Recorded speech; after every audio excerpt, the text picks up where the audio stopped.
just have a seat there, Russell. guy I was speaking with on whatever night that was Russ as well. Oh, yeah. And he took every number I had. Yeah, no, they were doing some pretty thorough interviews that night. So. Yeah, absolutely. I was All right. glad to see it. I'm just going to move your gloves here. That's a little microphone, just to make sure there's nice and clear. As you can see here, everything in this room is videotaped and audio taped. Check. You ever been interviewed by the police in a room like this before? I have never been interviewed like this. Oh, no? Okay. No. Let's get this set up here. I guess the closest interview by NIS for top secret clearance. Oh, yeah? All right. Well, again, Russell, I appreciate you coming in. An investigation like this, I mean, I'm sure you can appreciate it's been big news, especially down Belleville way. And, you know, obviously our approach to cases like this is that we don't give up on somebody being alive until we get evidence that they're not. So because of that, we're treating Jessica's case as an emergent situation, obviously. Yeah. So we're fast forwarding things that we might normally take our time with. And that's why we're here on a Sunday afternoon. Sure. So again, I appreciate it. No we're going to do a pretty thorough interview today. Okay. And the reason for that is because the last thing we want is to be calling people back again and again and again. Okay. So what we're going to do is we're going to go over a number of things, and I'm going to explain what all those are to you. Okay. I'm a big coffee guy. I don't know if you're a coffee guy or not, but I didn't want to drink in front of you. So no, I appreciate that. All right, go ahead. I could definitely. Are they black? Yeah, they're just black with sugar. Definitely. I just started my phone. I probably haven't a little bit. Started your what, sorry? Gum. Just okay. first piece of gum. Well, there's napkins there if you want to toss it or whatever. I appreciate that. All right, and again, like I said, this interview is going to be very thorough. But again, I have a simple rule when I talk to people. It's I'm sure you're the same way. I treat everybody with respect. I don't know. I ask if they do the same for me. So what we're going to do is we're going to start off by going through what your rights are. Okay. Just like everybody else. Okay.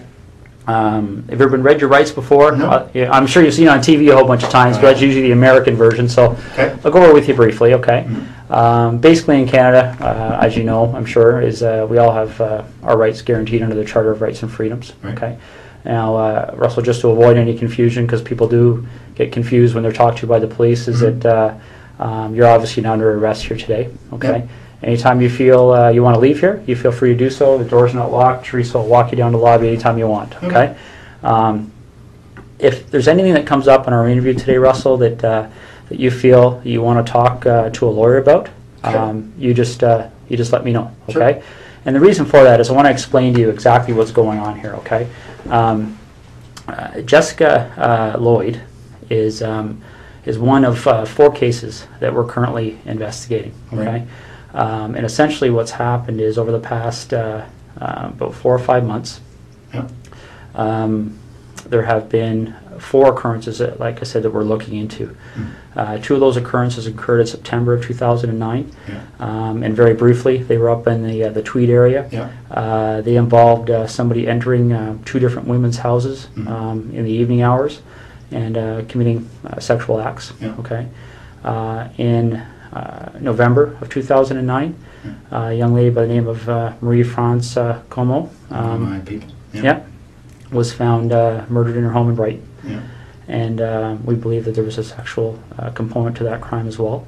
And then most recently we have Jessica Lloyd's disappearance. Okay, so essentially when you're looking at those kind of crimes, we're looking at a number of different potential criminal charges. All right. We're looking at issues all the way from the most serious one, which is first-degree murder, kidnapping, sexual assault, break and enter with intent to commit sexual assault, forcible confinement. Okay, and so what I want to make sure you understand, and this is what we've been doing with everybody we've been talking to, is that clearly when we find out who's responsible for one or all of those crimes, they could be charged with one or all of those offenses. Okay, whether it's you or whether it's anybody else. All right. And that's why it's important that we make sure that people understand what they have to do and what they don't have to do when they're talking to us. Okay. So as I said before, any point today you feel the need, you want to speak to a lawyer, you let me know, and we can take you to a room where you can do that in private. Okay. Do you have your own lawyer? I have a realty lawyer, but no, I don't have a lawyer. All right. If at any point you want to make that call and you don't know who to call, we have a phone list of lawyers that are available to give you advice free of charge right over the phone. Okay. So again, if at any point today you want to take advantage of that, you just let me know. Sure. Is there any reason you want to call a lawyer now? Nope. Okay. A couple other fairly simple and straightforward things that you probably understand, but again, we go over them to make sure everybody's clear, is that you don't have to speak to me today, okay? Okay. And the reason for that is because the law considers me to be what we refer to as a person of authority, okay? Probably similar to what you may be considered to be on the base. Yeah. And because of that, I can be compelled to appear before any judge in the country, basically, to account for what takes place here today between you and I, okay? Sure. And that's the reason why everything's recorded, Yeah, because there can't be any more accurate record than that, right? So. No, understood. And the other thing I want to make sure you understand is that, you know, you mentioned a second ago about Ms. Como being one of your work associates. So I don't know what's happened since November on the military side of things. But what we want to make people clear on is that if you have been spoken to by any person in authority or any police officer about any of those cases, I don't want what they may have said to you to make you feel influenced or compelled to say anything to me today, okay? Whatever you might have felt influenced or compelled to say to them earlier, you don't have to repeat it to me and you don't have to say anything further, okay? But obviously what you do say, you know, for the third time is being recorded, right? So. Understood. These first two attacks happened not that far from my place in Tweed. Well, the second one did. Yeah. We didn't even know the first one had happened, but I understand that was reasonably close as well. But the second one was very close. Yeah. So certainly at the time, the OPP did a door-to-door. Yeah. Within a couple of days, probably the same night. So I spoke with a couple of guys then. Okay. Yeah, and I'm aware of that from looking at the different cases. And essentially, Russell, in a nutshell, that's what we wanted to talk to you about. Okay, those 4 cases are of concern to us, and you know, you've kind of almost hit the nail on the head about some of our issues that kind of make us want to talk to Russel Williams. Okay, because essentially there was a connection between you and all 4 of those cases. Would you agree? Geographically, and then I guess I drive past. Yes, I would have to say there's a connection. Yeah. Yeah, and that's why I'll be quite frank with you. That's why things kind of evolved when the officers talked to you on Thursday night. Okay. We kind of went from there because when I think you discussed with them the fact that you were a colonel at the base. I was in uniform at the time, so. Yeah, so pretty obvious, right? Yeah. So essentially, then the connection with Ms. Como was made, and I believe you're a door or 2 down from one of those 2 incidents in Tweed. 3 doors down, yeah. Yeah. Very close, absolutely. Yeah, exactly. So those are some of the issues we wanted to discuss with you. Yeah. Okay. So just getting back to these 4 incidents that we're talking about. Maybe you could just give me a little bit of history as to your arrival in the base in Trenton. When did you start working there? Friday on the day I was.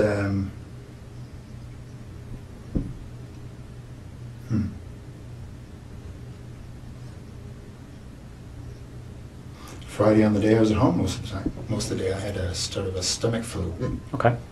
In Ottawa or Tweed? In Tweed. In Tweed? Okay. Yeah. So we backtrack then. So all day Friday, you're at home. Yeah. And then what time do you leave to go to the base to sleep there on the Friday night?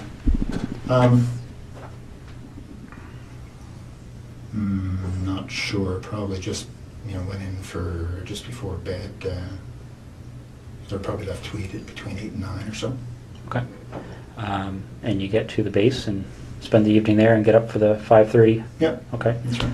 So we backtrack from there. When did you arrive at your home at the cottage? I don't want to get confused between your home in Ottawa and the home in Tweed. So, no, I had been in Tweed all week. Yeah. The week prior now. Yeah, I think that's the case. I was in Tweed all week. Flew Saturday. Headed to Ottawa Saturday night. Okay. So if you didn't have the stomach flu on the Friday, what was your schedule that day? 8, really. Okay. what would have been my schedule? Just a standard schedule in the office. Okay. So, ops brief in the morning, a couple of meetings. I can't remember what the specifics were going to be. Okay, so Thursday night you slept at Tweed, or you? Yep. All right. And what did you do Thursday during the day? Thursday during the day I was at the base again. I think it was a fairly standard day. I can't recall exactly, but yeah, nothing. I was not flying, so I was at the base. So I would have gone in early in the morning, back in the evening again. Okay. Do you remember what time you left the base that night?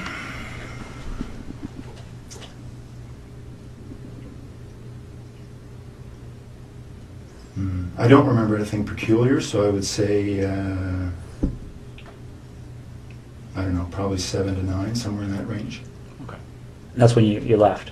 Left the base, yeah. And what It's a 45-minute transit. So 45 minutes home? Yeah. Okay. Okay. Now, I'm not going to walk you through November, but I'm going to take you to a date that's probably pretty fresh in your mind, the day that Marie-France coma. Yeah. Do you remember how you found out? I do. Yeah, I was sent an email. Well, as soon as the ops staff and the base learned, they told me. Okay. So I got an email. I can't remember if it was late at night, early in the morning. It was certainly. I saw it. I want to say first thing in the morning because I had just come back from Ottawa. I was in Ottawa for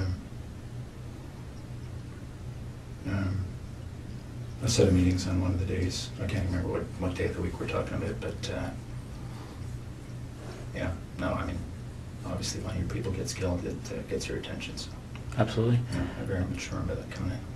And how did you know Marie-France coma? I'd only met her once. She was on a crew I was on just after I got to the base. Okay. So I can't even remember. I think it was a one-day trip. I did a number of trips in Canada transporting our troops, sort of first leg out of Edmonton. We tend to hopscotch them across until they get into theatre. So anyway, I can't remember which trip it was, but we did a number of them out to Edmonton just to pick up the troops, bring them to Trenton, and then put a fresh crew on, because we'd fly out and back in the same day, so pushing the edge of that. And, fresh crew on, and then continue on after a couple hour delay. Okay. Do you know roughly when that happened? That we were on the same crew? The time you met her, the one time there, yeah? It was soon after I got to the base, so I don't remember exactly, but I would say in the first couple of months, so August, September. Okay. Yeah. Now, you got that email notifying you that something had happened. Yeah. Do you have any kind of a clear recollection as to how your schedule was going that week? Well, I can't remember what day that the message came in. Just a second. No,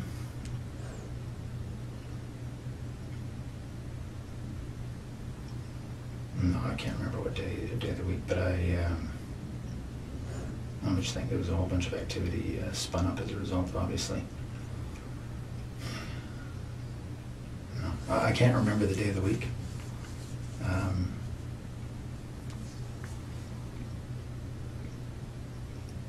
I'm just trying to think through the news reports I read. No, I'm sorry, I can't remember what day that was, but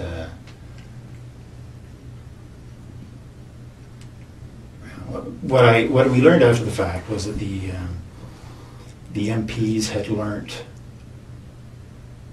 of her death, I think quite a bit after her body had been discovered. Okay. So I think what happened, I'm sorry, just a second.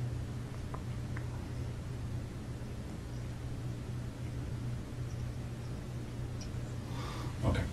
So I think, if I remember correctly, the MPs learned late that evening.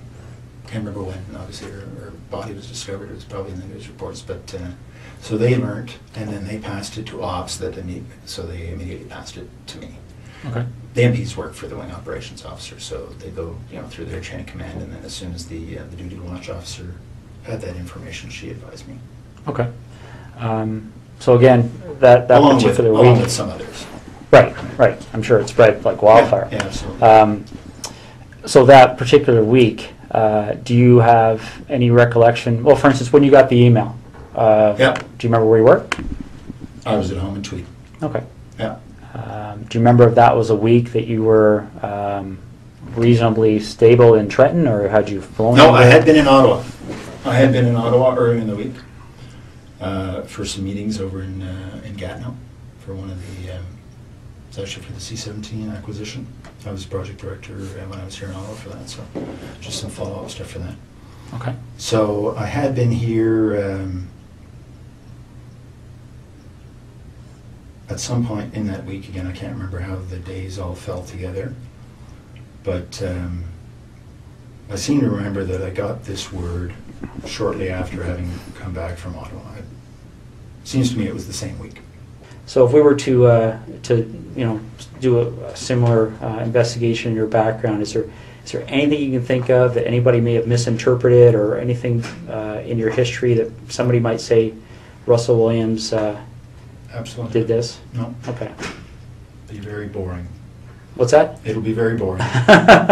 All right, because essentially that's what I'm looking at. Is it? You seem like a very intelligent person, and I think you can see how a surprise like that would certainly set off some alarm bells in our investigation, right? Okay. So the next thing we need to cover off is, well, I'll just ask you this straight out. Given the types of crimes we're investigating, do you get much chance to watch television shows, CSI, things like that? I do watch, I prefer Law and Order, but I do watch CSI occasionally, yes. Okay. So you have an idea of, obviously, the forensic capabilities, things like that are out there. What would you be willing to give me today to help me move past you in this investigation? What do you need? Well, would you be willing to supply things like fingerprints, blood samples, Sure. things like that? Yeah. Okay. Footwear impressions? Yeah. Okay. All right. I think that's what we're gonna ask you to do. Okay. All right. Now we have a process we have to go through to do that. Okay. And for the blood sample, I don't take the blood sample. We have specially trained officers that are trained to do that. Okay. I'm going to step out and make sure they're still available. Can I assume you're going to be discreet? It's possible.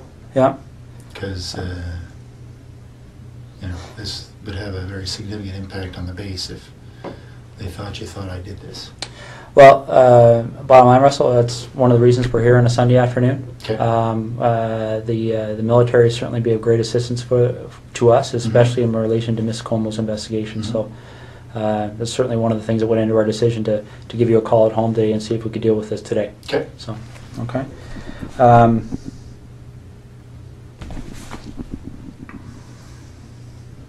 Because it's tough to undo the rumor mill once it gets started.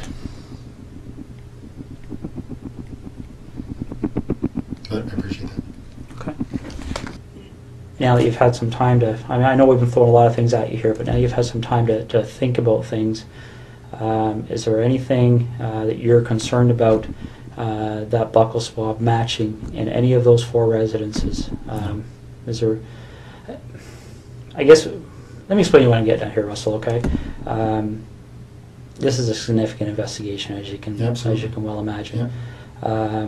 That DNA is going to be significant in our investigation, both quite possibly to help you, quite possibly to help us. Understood. I don't know yet. I don't know what the result is yet. Mm-hmm. And I'll go back to the example I gave you because it's a very similar issue, I think. And you talked about the idea of discretion here. Okay. Mm-hmm. You talked about the idea that I think hopefully you appreciate the fact of how we approached you here. Yeah, absolutely. And essentially, we have no issues with that. Okay. We talked recently about the whole idea of any unusual sex acts in your history. Mm-hmm. But another thing that can often happen in cases like this is that people become concerned about things like extramarital affairs, indiscretions along those lines. Mm-hmm. Is there any contact that you may have had with any of those 4 women that you may not want your wife to be aware of? Anything like that that we should know about to try and explain why if your DNA is found, it would help us understand why it may be there. Absolutely not. Okay. Can you think of any reason why we would find your DNA in any of those residences? Let's focus on, well, for instance, I believe, let me just check the name there, make sure I've got the right address. I'm talking about the house that was just a couple of doors down from you there in Tweed. A couple of doors down was the, Lori. I don't know her last name. I don't know. Mazzacati? I don't even know what her last name is, but there's the woman down the road, 3 doors down. Yep. Her name is Lori. I don't know her last name. All right, let me just make sure we're on the same page here.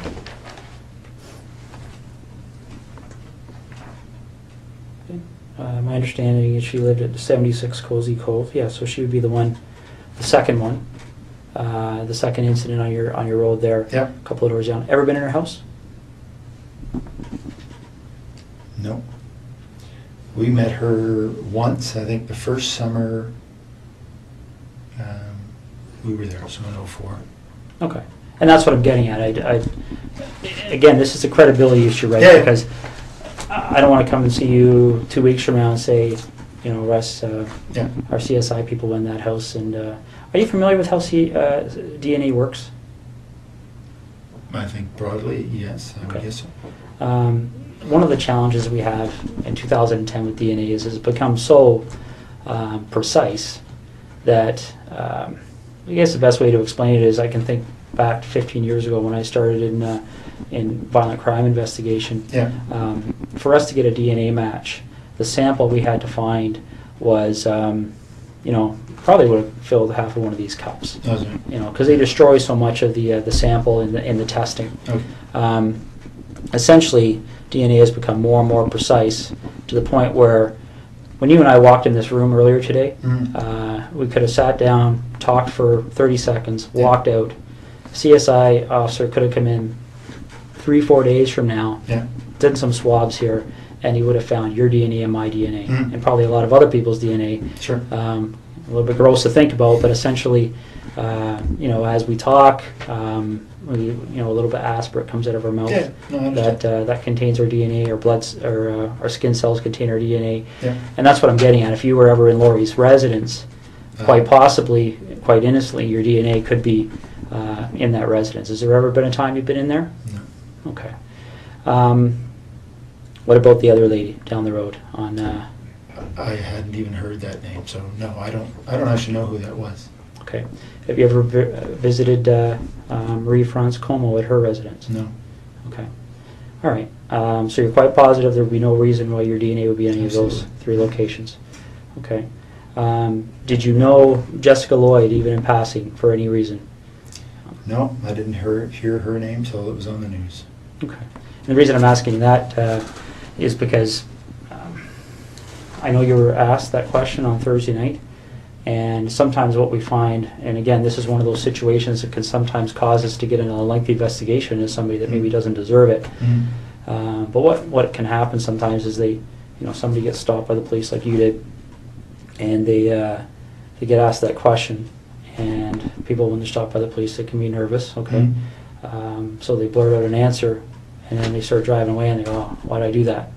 Because the problem is that once they get asked again, then they feel compelled to maintain that answer for fear that if they change their answer, somebody could find it. You understand what I'm saying? I do. Okay.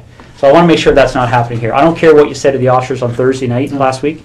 If there's any communication or contact between you and Jessica Lloyd, you've seen her picture, right, around town? Yeah, absolutely. Okay. Ever seen her before?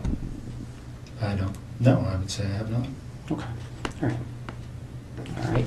And you mentioned something about doing some renovations at your property in Tweed there. I think you said something earlier about tearing up carpet. Correct me if I'm wrong, but Oh yeah. okay. When did all that happen? In 2004 or 5. Okay. Any recent renovations? No. Okay. All right.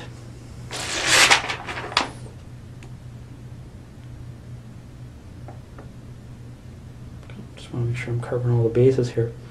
Okay.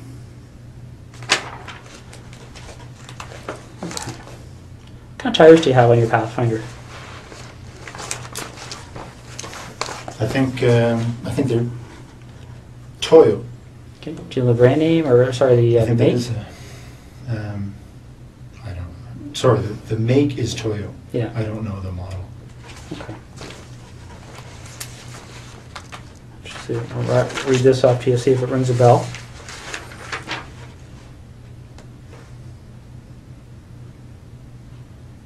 Ever heard of, does Toyo Open Country HTS That sounds make any right. sense? Yeah. Okay. When did you have those tires put on your Pathfinder? Well, it's the second version we've had of them, so I think it might have been this past fall. They replaced other ones we'd had on the same. Okay. Well, Toyo, I can't say that they were the same, exactly the same model, but our dealership here in Ottawa says they're very popular for the Pathfinders. Okay. And they were good. They lasted a long time. All right. I've had to. I think you were talking about the whole idea of the MPs helping us with our investigation and stuff like this. You have the same system as we do at our headquarters with the swipe cards. Mm-hmm. One of the things one of our investigators did is they made a call while I was talking to you there because we were trying to work through that week of the 23rd of November. Okay. 23rd being the Monday, 24th being the Tuesday. Okay. What they've told us is that, and I want to make sure I get this right, is that on the 23rd, your swipe card was being used at the base. Okay. Okay. On Tuesday 24th, there was no use of your swipe card. Okay. And then on the following days, the Wednesday, Thursday, Friday, there was what appeared to be average activity of your Okay. swipe card in the base. Does that make sense to you? It does. That says that I was in Ottawa on the Tuesday. Okay. Do you remember where in Ottawa you were? Yeah, I was in Gatineau with, as I said, meeting about the C-17. Okay. Now, again, I want to be fair to you here. We're going back 2 months. Yeah. Are you sure that would have been the day you were in Ottawa? Well, only because I wasn't at the base. Okay. So I can't remember, honestly, that that's the day I had the meeting in Ottawa, but if I wasn't at the base, it was because I was here. Okay. Now, if that is the day you had a meeting in Ottawa, do you remember being at the base on the Monday, the 23rd, and swiping your card in and out? Do you remember what you would have done that evening to get to Ottawa for that meeting? Like, would it be... I drove to Ottawa in the morning of the day of my meeting, so if it was the Tuesday, then I would have left Tweed. It was a very foggy morning Okay. that morning, and I drove in that morning. Okay. So I would not have been at the base the day I was in Ottawa, because the meeting started at 8:30 or something. Okay. So you leave the base, you would have went home to your residence in Tweed, Yep. and then you left Tweed in the morning and drove up to your meeting in Ottawa. Yep. Okay. You leave the meeting in Ottawa is a daytime meeting, evening meeting, or do you remember? Yeah, it was a daytime meeting, finished, I don't know, mid-afternoon or so. Okay. We had lunch and then finished. I think my wife and I had dinner because she was here for work, and then I headed back. Okay. Well, these are the kind of things I'm trying to draw out here. That's helpful to us. Do you remember where you had dinner? Well, I don't remember exactly the restaurant, but it was in Westboro because that's where our house was being built at the time. So we had dinner, in a restaurant that we would expect to be able to frequent once the house was finished. Okay. Remember how you paid? One of us would have paid by MasterCard. I think. Okay. Are you sure about that, or? Pretty sure. That's normally how we Okay. pay for meals. All right. Can't remember if it was me or my wife that paid, but one of us. Okay. And do you remember which restaurant it was again? No. Okay. All right. And you see what I'm getting at, right? I mean, that can be very helpful for us because if we can track that issue, right? Yeah. We can put somebody paying for a meal at a location. Oh, with a I credit was card. meeting with 15 people or so that day. So Okay. And what time did the meeting end? I would say between 3 and 4. Okay. And are you sure that that's the same day you went out with your wife? Well, I think so. Yeah, because she was here, and I think that was the day we went to this restaurant in Westboro. Yes. Okay. You finished dinner, and do you remember what you did that evening? I would have driven back to Tweed. Okay. And you would have... Now, again, I know we're talking 2 months ago here, but do you Yeah. remember specifically having dinner and then driving back to Tweed, or do you remember, are you just guessing here? No, I'm not really guessing. I mean, I believe that this night at this restaurant was following the meetings in Ottawa. Mm-hmm. And I, kissed my wife goodbye and headed back to Tweed to go to work the next day. Okay. All right. The tires that you have on your truck, right? The reason I asked you about that is there any time, I mean, you recall where you were stopped by the officers there? Yes. Okay. Did they explain to you what the significance Said of that the was her location? house. That was her house. Yeah. Okay. So you remember that location? Yep. Do you remember what the crossroad was, or? I don't think there was a crossroad. It's sort of just on the south end of 37. Okay. When you get stopped at that location, has there been a time in the recent 1 or 2 weeks that your vehicle has left that road for any reason whatsoever? Have you driven into a field with your vehicle at all? For any reason you can think of? No. Okay. Because I want you to rack your brain here. This is important. So, Yeah. is there anything you can remember doing that would have caused you to drive off the road No. at that section of roadway? No. That's my early. That's the early part of the highway, and just head north. It's about 30 minutes from there to. Probably 20 from there to my house. Okay. Would it surprise you to know that when the CSI officers were looking around her property, that they identified a set of tire tracks to the north of her property? Looks as if the vehicle left the road and drove along the north tree line of Jessica Lloyd's property. Okay. Okay. They took they examined those tire tracks. And they have contacts in the tire business. Obviously, tire tracks are a major source of evidence for us. Sure.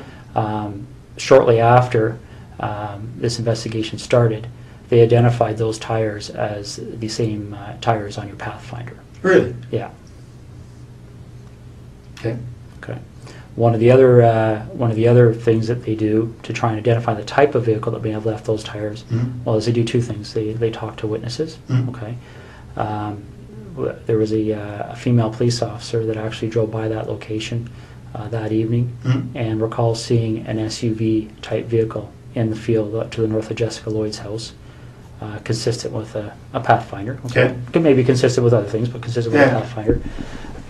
And they, what they also do to try and identify the type of the vehicle is they look at what they call the wheelbase width, okay? Because different vehicles, different makes, models have wheelbase width. So they can take those two sets of tire tracks, measure the distance between them, okay, and determine what the width is. Sure. And then they can enter that into a vehicle database, and it will spit out the types of vehicles, okay?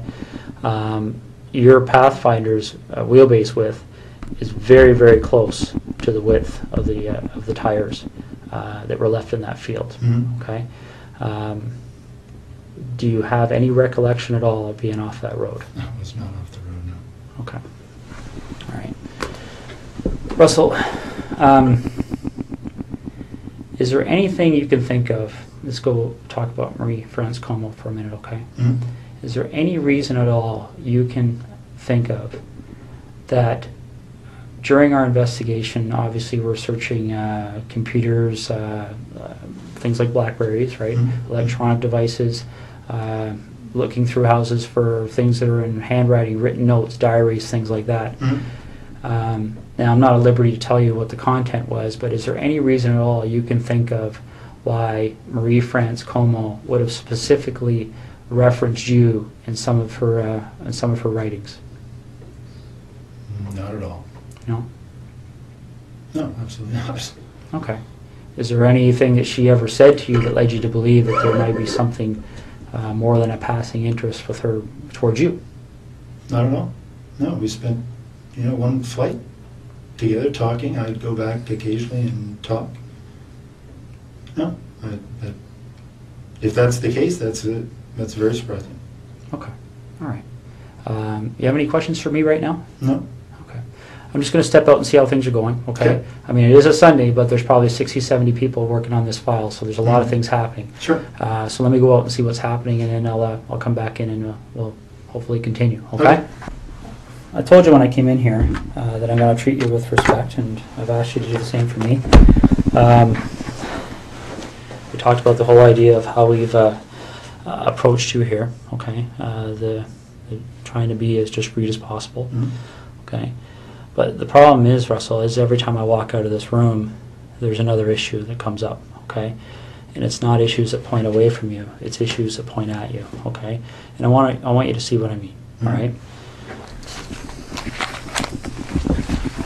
This is the footwear impression of the person who approached the rear of Jessica Lloyd's house on the evening of the 28th and 29th of January, okay? All right? Now, I want you to keep in mind that this is slightly smaller, okay, in scale, okay? Okay. All right, that's not to scale. That's, the footwear is actually bigger. Okay. If you look here on the ruler, you'll see that 1 inch is just slightly smaller than an actual inch, okay? But this is the way it prints off on the computer. Yeah. I'm going to move this over so you can see what I mean, all right?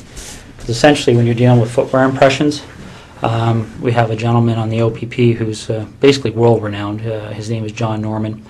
And essentially with footwear impressions, you're in a situation where you're pretty much in the area of fingerprints, okay? And essentially what we're talking about here is, especially when you start adding in other pieces of information that support an investigative position, okay? This is a photocopy of the boot that you took off your foot just a little while ago, okay? Now, I'm not an expert in footwear impressions, so I rely on the experts. Footwear impressions are very much like fingerprint comparisons, okay? You take a look at this print, and again, this is one print. This person walked through, there's several different prints to compare, so we're going to get features off of one print to compare, features off another print to compare. These are identical.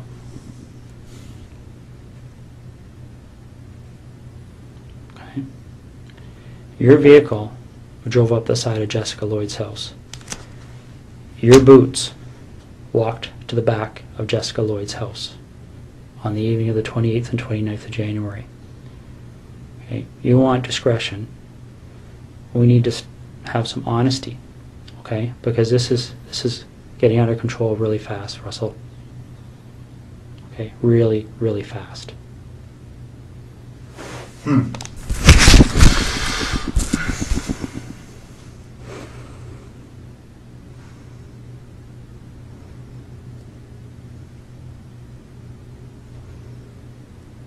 This is getting beyond my control.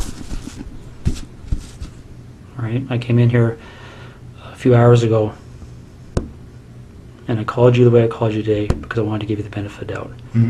But you and I both know you were at Jessica Lloyd's house, and I need to know why.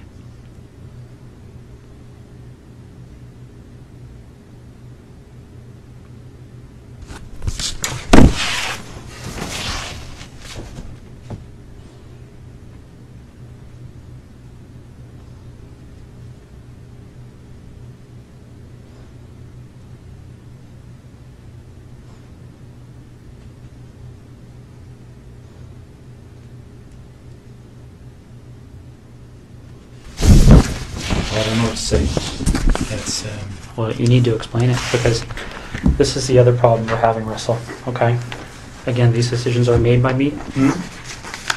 Right now, there's a search warrant being executed at your residence in Ottawa, okay? So your wife now knows what's going on. There's a search warrant being executed at your residence in Tweed, and your vehicle's been seized, okay? You and I both know they're going to find evidence that links you to these situations. Okay.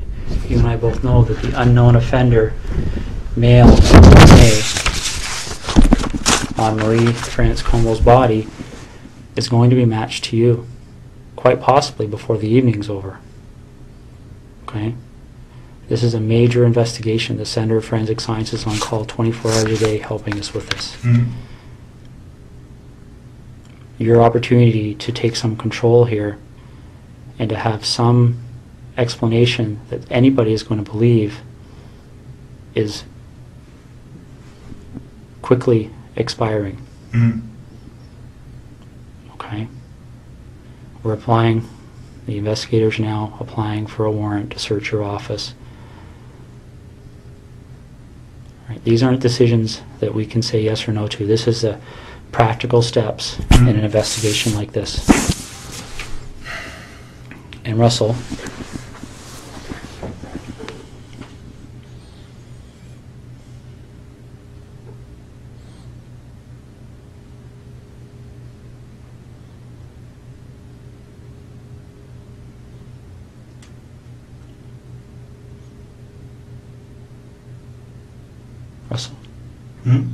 listen to me for a second, okay? When that evidence comes in, when that DNA match, when that phone rings and somebody knocks on this door, your credibility is gone, okay? Because this is how credibility works, all right? And I know you're an intelligent person and you probably don't need to hear this explanation, but I also know your mind's racing right now, okay? Because I've sat across a lot of people in your position over the years, okay? The bottom line is that as soon as we get that piece of evidence that solidifies it, DNA, okay, as soon as the expert in footwear impressions, the expert in tire impressions calls and says, yes, I've examined those and they're a match, it's all over.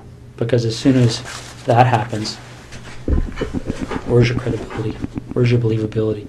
You're just another, and again, don't take this wrong, okay, but you can see if you step outside this room in your mind and imagine how people are going to view you, okay, if the truth comes out after the clear evidence is presented to you, when you finally go, okay, I'm screwed now, what are we going to do?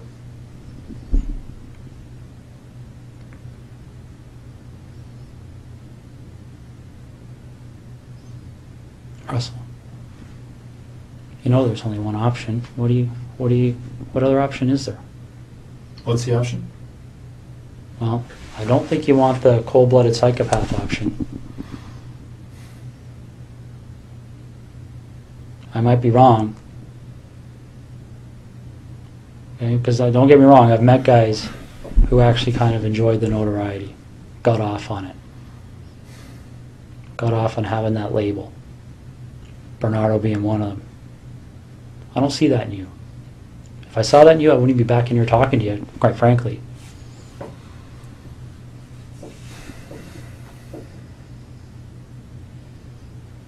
But maybe I'm wrong. Maybe you got me fooled. I don't know.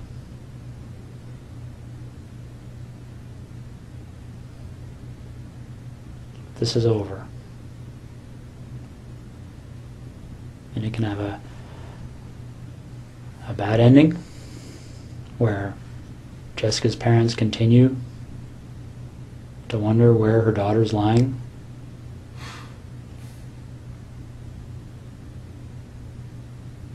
And I don't know. I mean, obviously there's a huge search still underway and it'll continue. It'll continue until her body's found. That might even happen tonight for all I know. Once that happens, then I don't know what other cards you would have to play.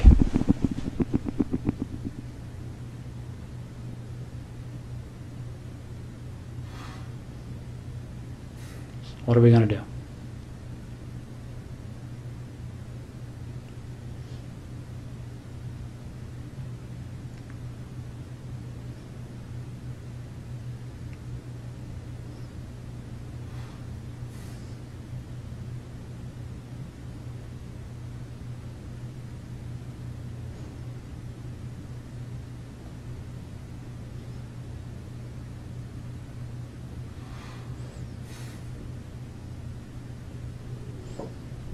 Russell,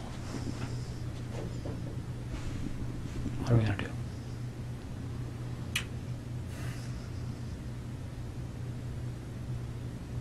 Call me Russ, please. Okay. What are we gonna do, Russ?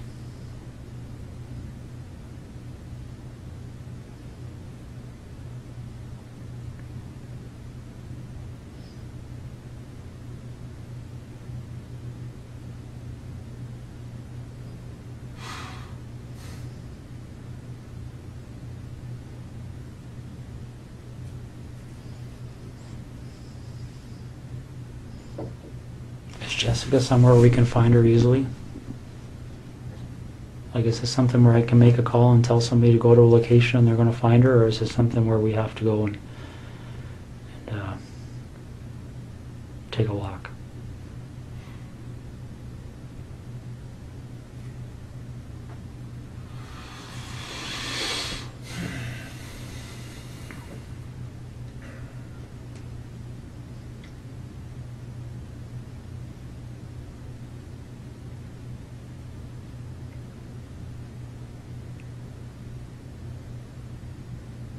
Which direction are we heading in here?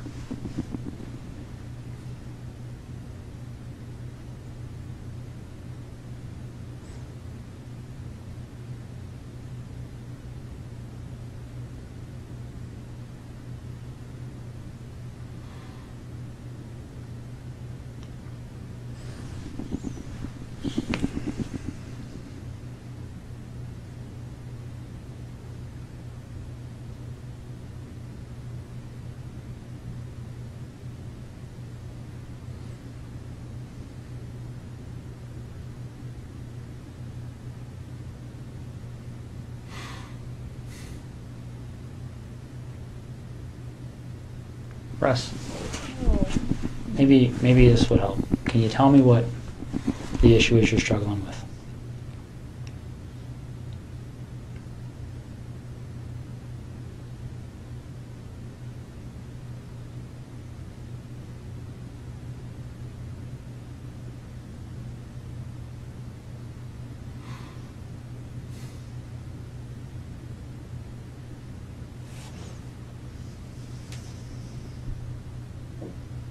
What's the issue you're struggling with?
It's hard to believe this is happening. Why is that?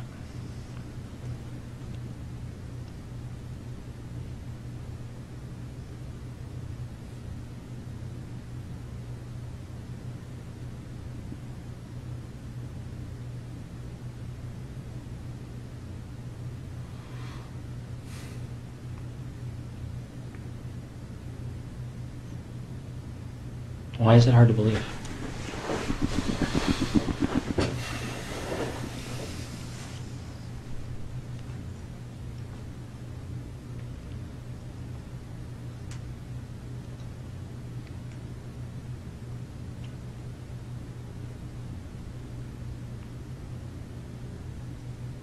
It's just hard to believe.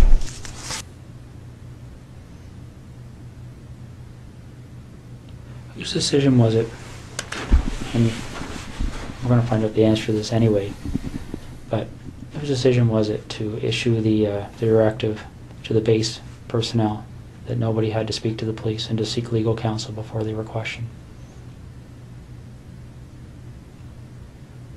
It's I don't think that was... my understanding that direction came from somebody that reports to you. What do you think they're going to say, Well, Russ? no. What do you think they're going to say? All right, and let's step back for a second here, okay? I really don't think it benefits you or makes you look any better to start debating the little issues, No, okay? but that is news to me. Okay. I have a legal officer that reports to me Yeah. who may have given that direction. Okay. But that's the first time I've heard it. If that's true, Okay. that's the first time I've heard that. All right, and that may be the case, but how does it look? Right? We're not even dealing with something that's really even evidence because it's not needed. I mean, when No, you no, have, but when you that- have DNA and all this other stuff, that's not even What really was the an issue. direction? I don't recall, but it was something along the lines of telling the people on the base that they weren't required legally to speak with police and they should seek legal counsel before they decide to speak. But Okay. Well, if that was actually said, it would not have been to the base at large. It may have been to the individual, the boyfriend who was the suspect. okay, that- my understanding it went out to all personnel. No, absolutely. Maybe no, only under your command. I don't know. It didn't. Okay, okay, that's I fine. didn't ever see it. That's fine. Now let's get back to the issue. What's that? So you talk about perception. My only two immediate concerns from a perception perspective are what my wife must be going through right now Yeah. and the impact this is going to have on the Canadian Forces. Where do we go?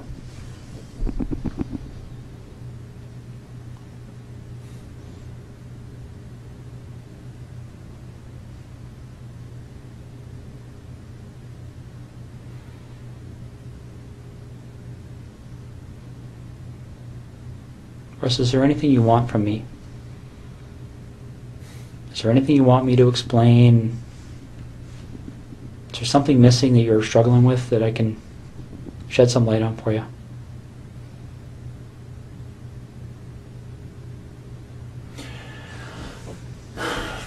I'm struggling with how upset my wife is right now. Russ, what are you looking for?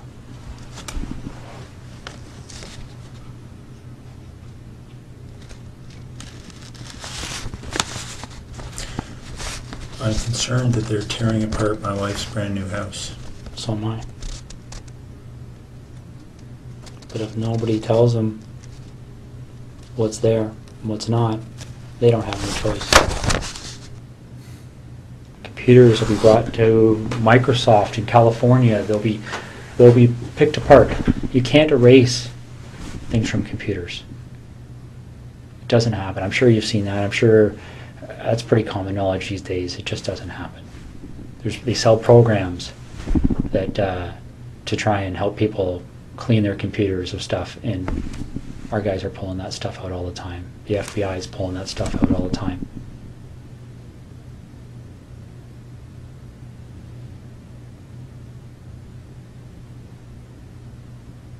This investigation will end up costing no less than $10 million.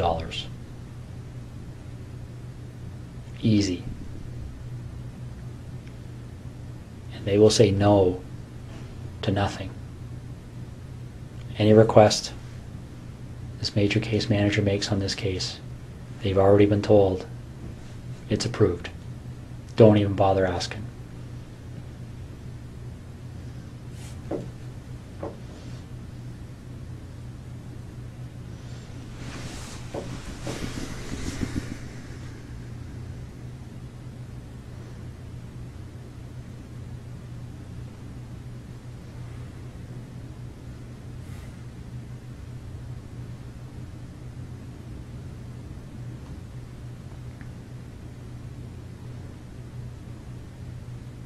So what am I doing, Russ?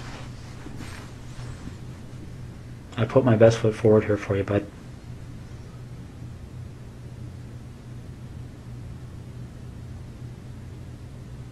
I really have. I don't know what else to do to make you understand the impact of what's happening here.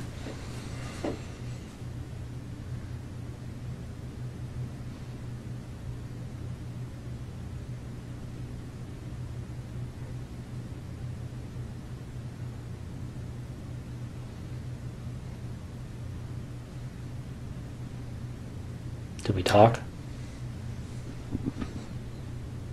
I want to minimize the impact on my wife. So do I.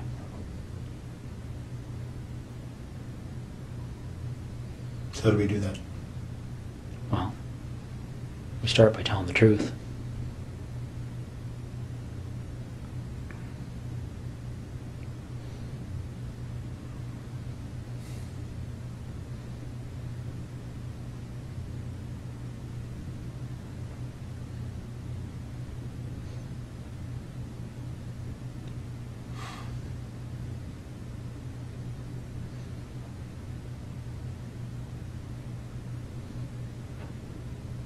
Okay. Okay. So where is she?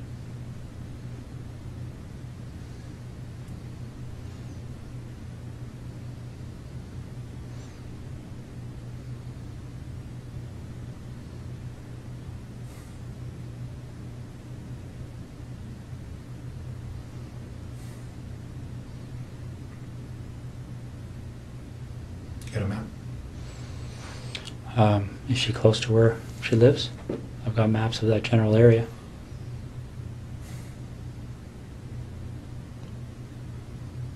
Which town is she near? Why don't we start there?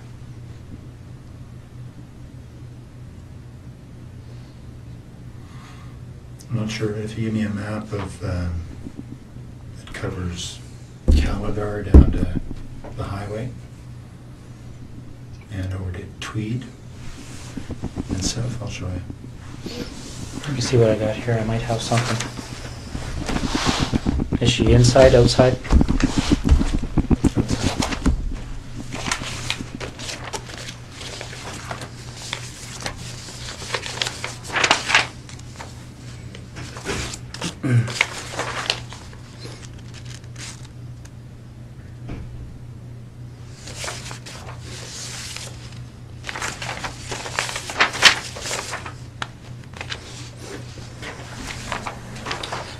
Probably the biggest area I have there, Russ. Yeah, you need more. You need a real map. So where am I going on here to get to her? In this block here. Okay. So you're pointing to. A detailed map of that area, and I'll show you where she is. Okay. Is she close to a road? Yep. All right. Is it something where is she buried, or is she somewhere where if you walk there you would fairly easily see her? It's here. Okay. So she's south of 7, east of Tweed, Mm-hmm. west of 41. Mm-hmm. And what's this road here? Not sure. Neither am I. Okay. I'll be right back, okay? Do you want any water or anything? Sure. Okay, I'll be right back. How long has she been there for?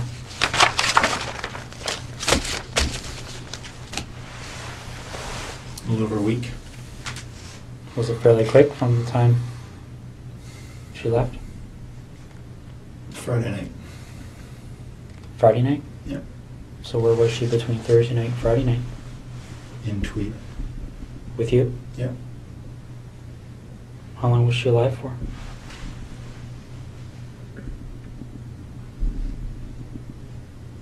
Almost 24 hours, not quite. Okay. Russ?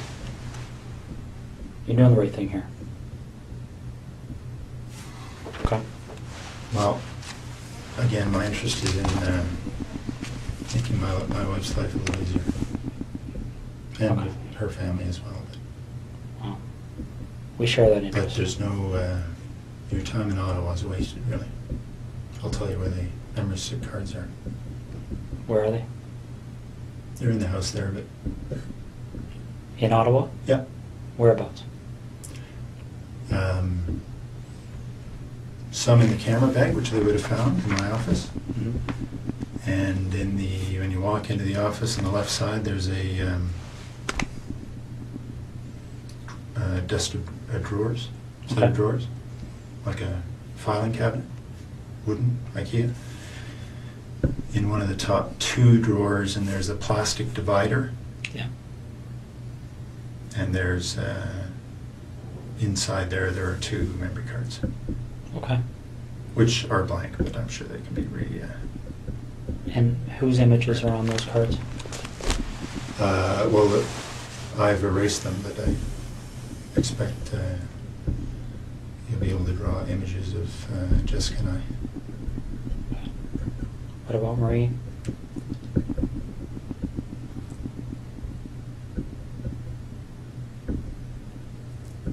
There may be images on there as well. And the 2 women from September? Yep. Okay. Do you have those images stored anywhere else?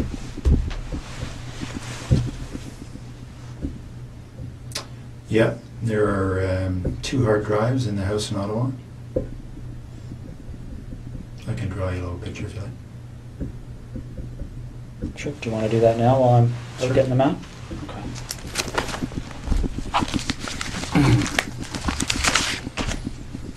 You want anything to eat or anything? Leave that with you. Okay. Sure.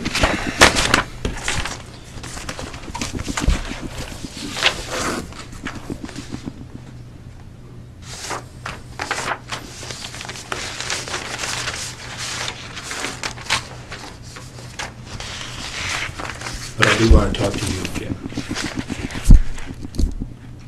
That's the plan. Okay.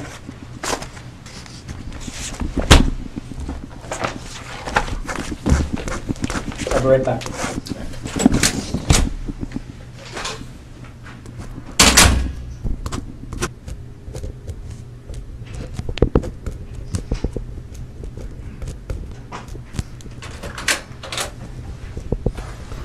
How you make it out there?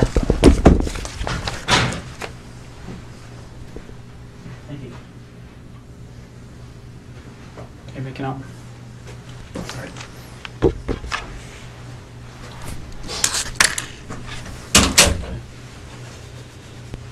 There's somebody running around looking for an actual map, but I did the same thing with the Google Maps. Just have to glue them up a little bit more.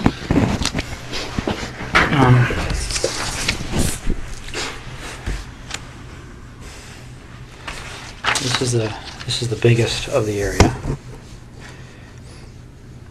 Well, this might have better parameters for you. Here's Tweed.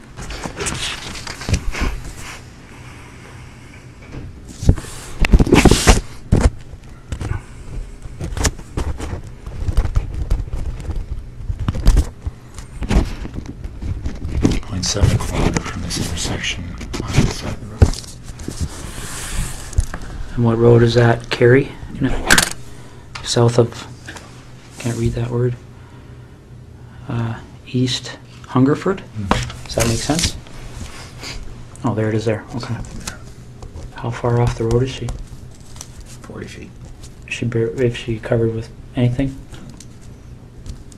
She's wrapped up. In She's what? on the surface. Just a gray something or other cover. Okay. Barry, the obvious question I'm going to have for you is, when they go there, and they'll be there shortly, they're going to find her? Oh yeah. Okay. I'll be right back. You look like you want to say something. Just that this place, my wife, it's been a dream for the better part of a year, so I'm keen to get them what they need and so they can leave her alone. Okay. Well, we're going to do our best to keep that as low key as possible, okay? What do you want to talk about? It's pretty wide open now, eh? Yeah. What do you want to know? Well, do you want to work forwards or backwards? Doesn't matter. Why don't we start with Jessica? Okay. How does that start for you?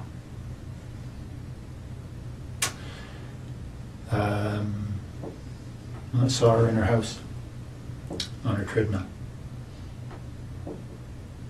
Wednesday night, I guess.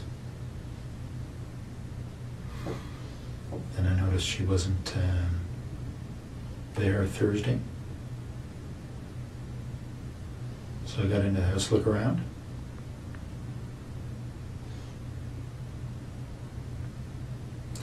Then left. Noticed she'd come home. So I went back in. Through the back patio door. while she was sleeping.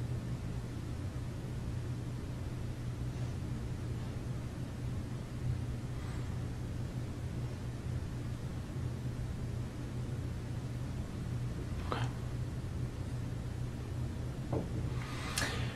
So I woke her up.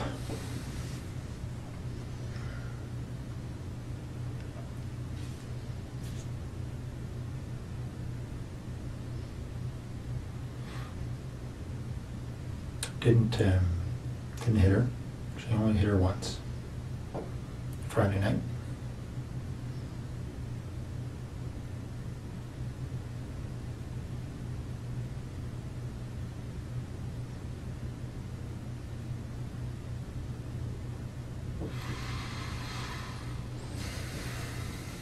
Okay.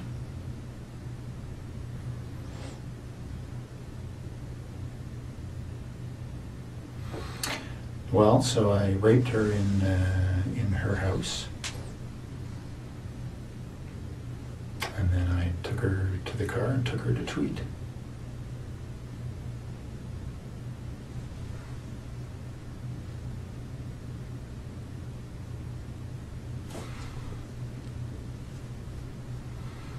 And spent the day in Tweed.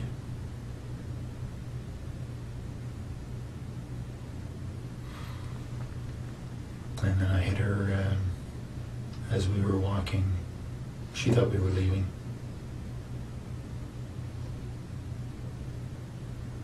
Hit her on the back of the head.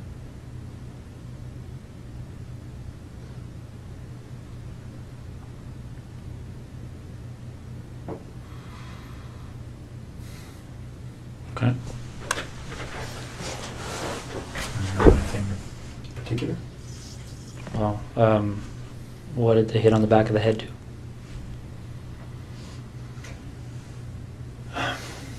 Well, I was surprised at her skull gave way. She was there and immediately unconscious. And I strangled her. Okay. What did you hit her with? Flashlight Okay. In the house or outside the house? in the house. Yeah, they'll find signs of that. Where in the house did this happen? In the main portion, just in front of the fireplace. What do you mean they'll find signs of it? Oh, there's quite a bit of blood. I hadn't expected. I'd expected to knock her out. But obviously generated a lot of blood. What did she bleed onto? The floor. It's just tile floor. Okay. Did you clean it up or did you? I wiped it up. I know it'll be easily spotted. What makes you think that? Like, if I walked in that house right Well, you now, wouldn't, would I see it? You wouldn't see it, not at all. But you know, the right science will show it, I'm sure. Okay. So when that happened, did she have clothes on or was she naked? Or? She was dressed. Okay. So when we find her, is she going to have those clothes on too? Yeah. All right. Okay. Marie France Como.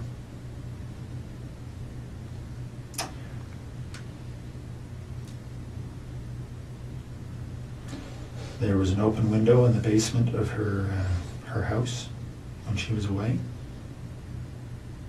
I went in there a couple of nights before she came home. Looked around. I went back in there late at night when she was at home. She was on the phone in her bedroom.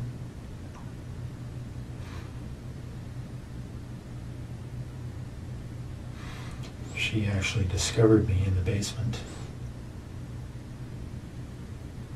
She was trying to get her cat to come upstairs, and the cat was in the basement, had seen me and was fixated on me in the corner. She couldn't get the cat up, so she came downstairs to try and get the cat, and I'm not sure why she came over to me. I guess the cat was staring at me, and she was wondering what the cat was staring at. The lights were on.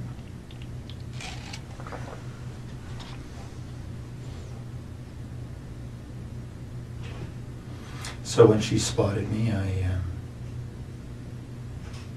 had the same flashlight. I subdued her. Tied her up, brought her upstairs.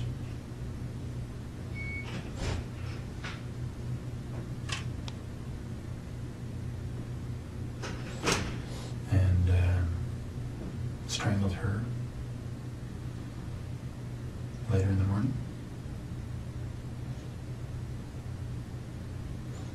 Well, more suffocated her. Right. Some tape.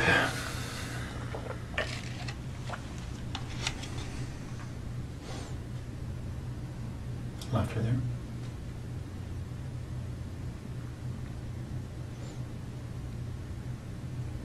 How did you subdue her? And when you say subdued her in the basement, what did you do?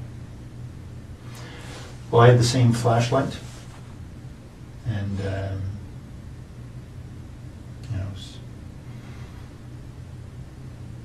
she saw me right away. So it was just I hit her a couple of times and around her head, try and knock her out. Didn't, but she was bleeding a little bit.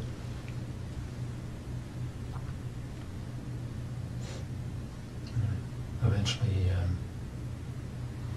after a struggle, subdued her.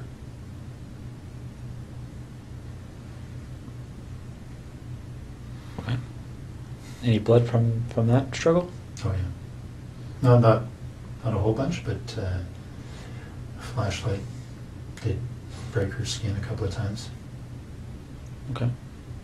What area of the basement did that take place in?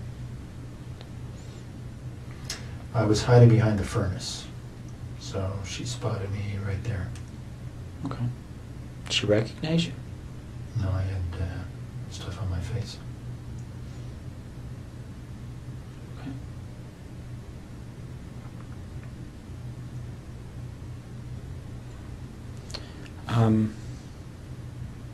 So then you go upstairs, and you said she suffocated? Well, I suffocated her. I put tape on her. I put tape on her mouth, and then I put tape on her nose and held it there so she couldn't breathe.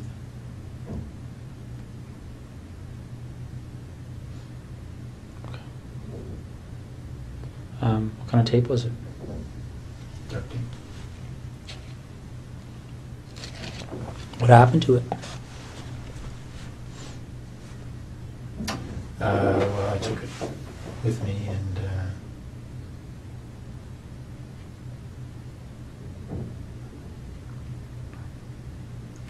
can't remember what actually I did with that tape, but probably threw it in the garbage. Did you use tape for any other purposes?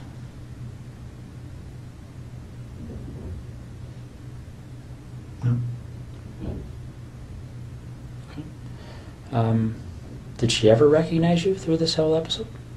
No. What did you say you had on your face? I had just a cover for my head, just a, a sports, pullover type, like just a little cap kind of thing. Okay. Just a, can't think, lycra or something. And just a headband over my nose and mouth. So it covered most everything but my eyes. Okay. Now this flashlight, where is that now? And tweed. In the house? Yeah. What kind of flashlight is it? It's a red 3 double D. I'm not sure what brand it is, but it's a metal, one of these aluminum. It's like a big, I can't remember what brand of aircraft aluminum flashlights are. You see a lot of them. Anyway, it's a bigger one of those. Did you take anything out of Marie France's house or Jessica Lloyd's house? Yeah, some of their underwear. Okay. That's all. And where is that?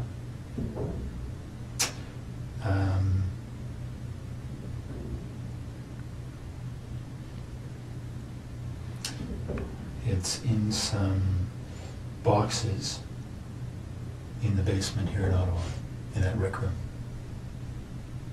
So we just moved in, so there are boxes everywhere. So on the same side as the furnace room, sort of in the back against the wall. Okay. What do the other boxes look like? I think one's a scanner, the box for my scanner. Mm-hmm. They're all right next to each other, so a quick look through the boxes there will find it. Okay. How much underwear is in those boxes?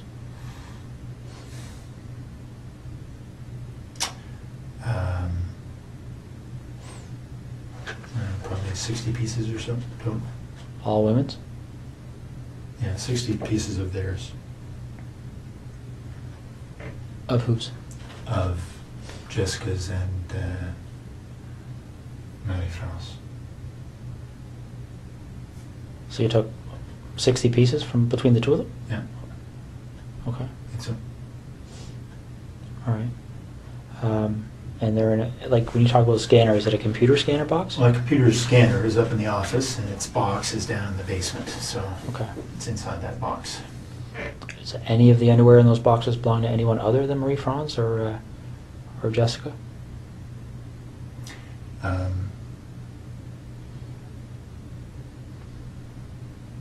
Yeah, there's some from each of the other two women. Okay. Why don't we talk about those two women?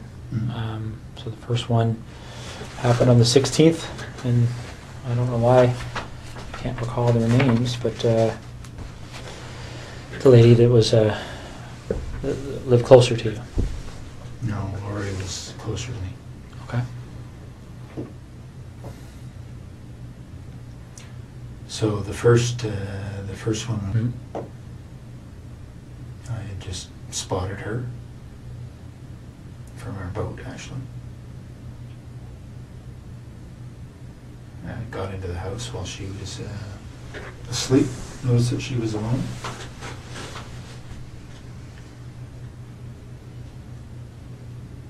And just hit her with my hand while she was sleeping.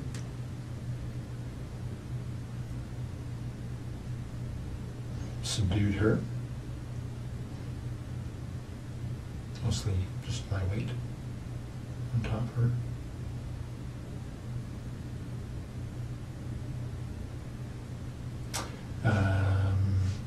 Had her take off her pajamas. Took some pictures. Took some of her underwear and left.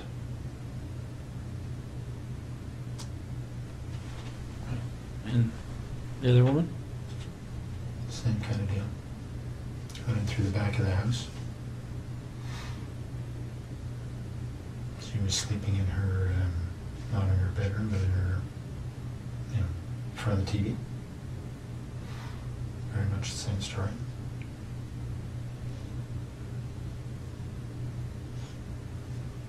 Anything different about that story? I mean, pretty much the same story and exactly the same story are two different things, right? Yeah, no, not much different at all. I did have the flashlight that time. I hit her with a flashlight. Didn't think it would knock her out. Didn't. So, and I subdued her with my weight. Took off her clothes, took some pictures, and left.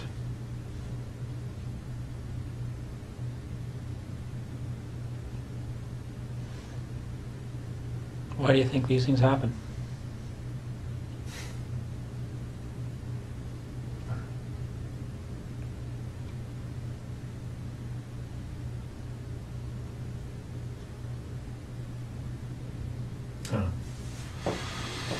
Have you spent much time thinking about that? About why? Yeah. Yeah.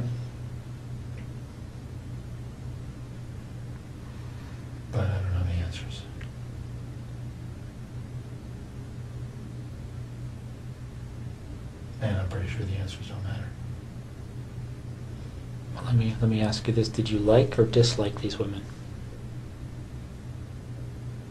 I didn't know any of them. Okay. I had met Maddie France that one time in our airplane. Okay. No, I guess when you're going through these things, are you? Well, let's talk about Jessica, because she was there with you for the whole day, right? Mm-hmm. What kind of feelings were you experiencing while you were with her that day?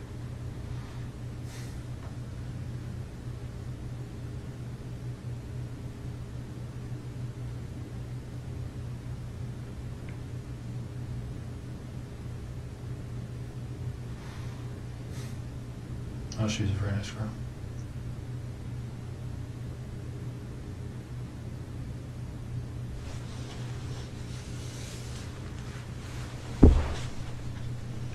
Can you tell me why you killed her? Right? Do you know why you killed her? Well, I think I killed her because I knew that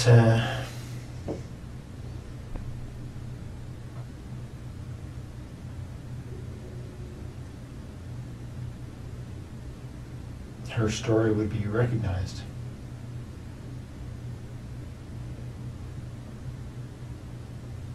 Her story would be recognized? How do you mean? Well, because she knew I was taking pictures. Mm-hmm.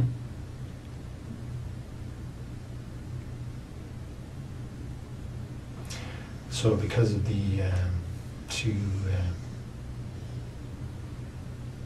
stories in Tweed, that would have been a fairly, been quite obvious. So if you didn't take pictures, what would you have done with her?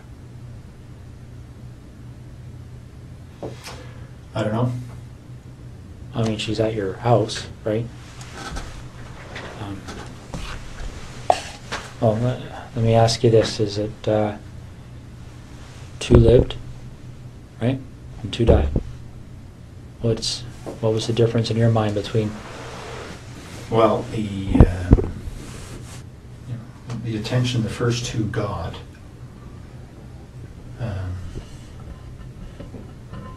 was very much focused on, obviously, or for obvious reasons, the pictures I took.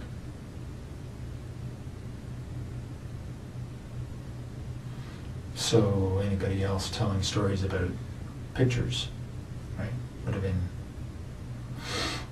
a fairly straight line.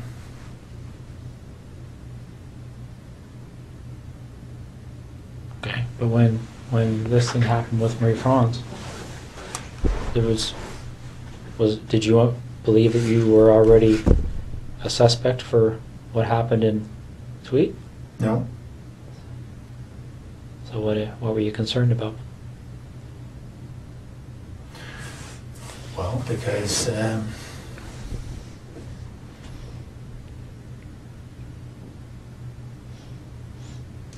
was pretty sure that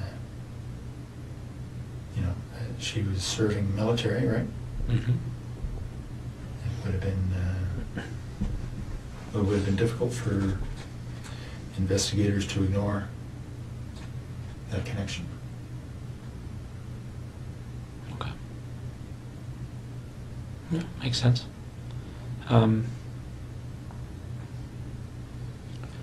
Let's go back to Jessica then, okay? You see her on the Wednesday night, okay? On her treadmill? Mm. How do you see her?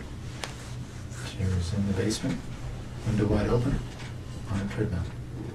So I drove by. Okay. Did you stop to look at the house, or how does that catch your eye as you drive by? Well, I was looking to see who was where. Don't know that area very well, so I was just keeping my eyes open. Okay. So you spot her on the Wednesday. Yeah. Do you just keep on going, or did you just stop and take a closer look that No. night or anything? No? I kept going. Okay. And You went back on the Thursday night, right? Yep. So you go back on the Thursday night, and you went into the house before she came home?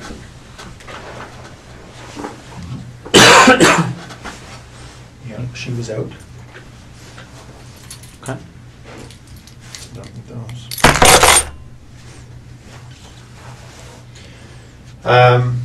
Yeah, she was out. Got in through the kitchen window. It's unlocked. Everything else was locked. Okay. So you're in there doing what? Looking around to see who lived in the house. It was just her. Okay. And then what do you do?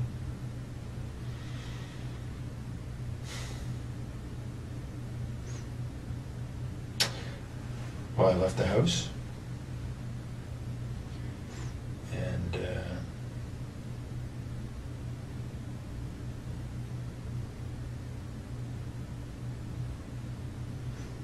she came home.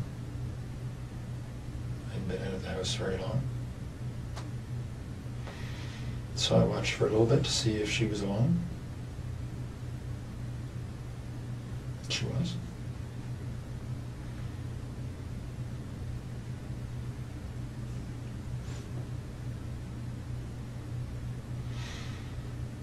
And I went in when she went back to sleep. When she went to sleep. Okay. So you go in, she's sleeping, and what do you do? Well, I snuck up to the side of her bed, expecting to try to knock her out. She woke up, but she did as I said, so I didn't hit her. What did you say? Lie down on your tummy. Okay. She did. I tied her up. What'd you tie her up with? Some rope I brought. So she's on her stomach. How are you tying her up? Just tying her hands behind her back. Okay. She got clothes on at that point? Mm-hmm. What kind of clothes? Sweats. All right. You tie her hands behind her back, and then what happens? I took her clothes off.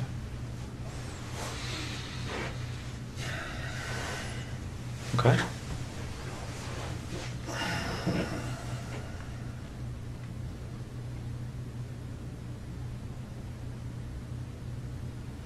And then what happened? I raped her. A rape can mean a lot of different things. What kind of sexual act took place? Just, vaginal and oral. Okay. Oral. Who was performing the oral sex?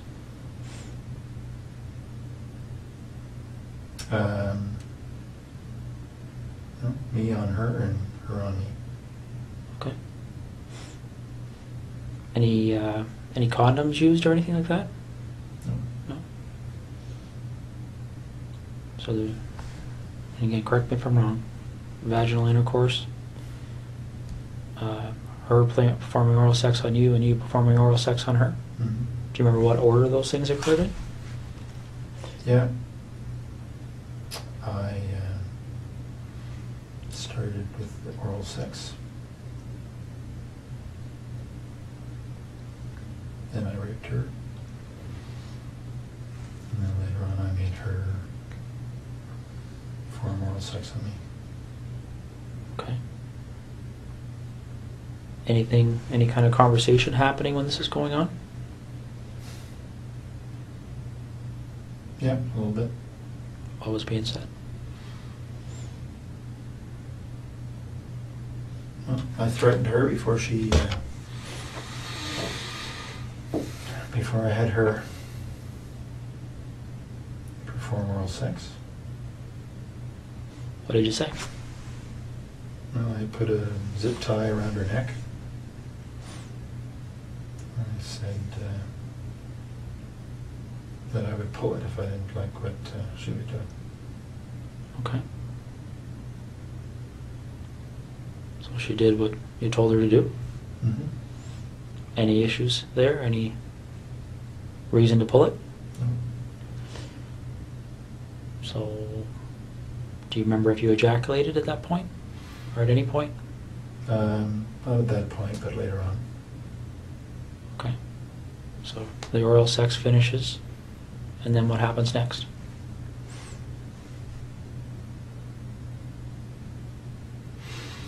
Well, I continued to rape her, and I had her put on some of her underwear. Took some pictures, lots of pictures. And then got her dressed, walked back to the truck. Okay. At what point did you decide that she was going to leave with you?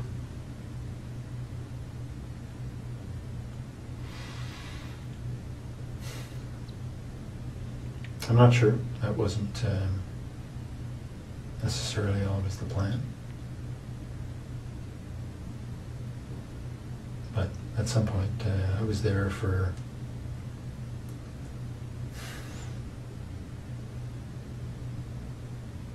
three hours, 3 and a bit.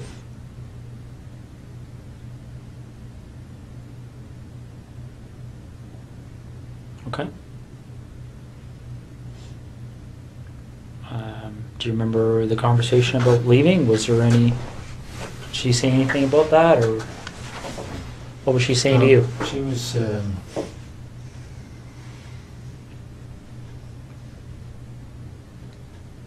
certainly cooperative. Okay.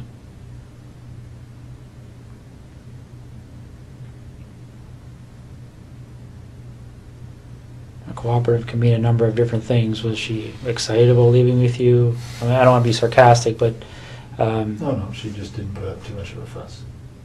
did she try and negotiate with you at all, or No.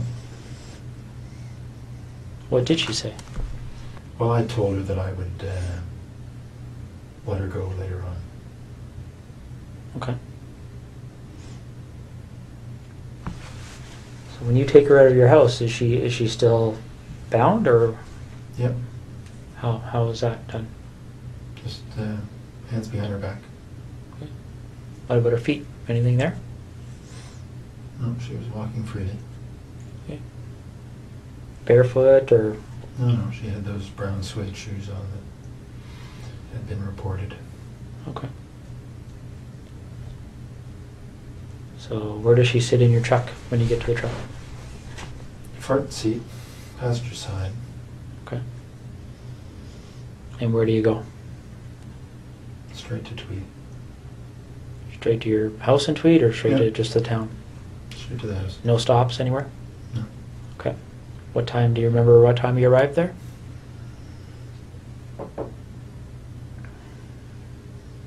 I don't exactly, but I'd say between 4:30 and 5:30. Okay. All right. When you were first there before she came home, do you remember? Did anybody come to the door at all when you were in the house? Okay. No, I think somebody had come home. Somebody had come to the house just before she did, because I thought it was her, but then they left. I was outside at the time. Did you see who that person was, or what kind of vehicle they were in, or anything? No. Saw the lights and I assumed it was her, and then all of a sudden they left, so I don't know what happened. Okay.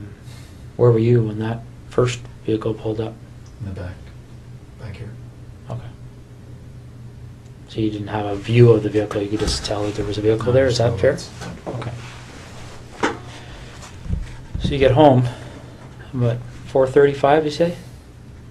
Hmm. Okay. And then what happens?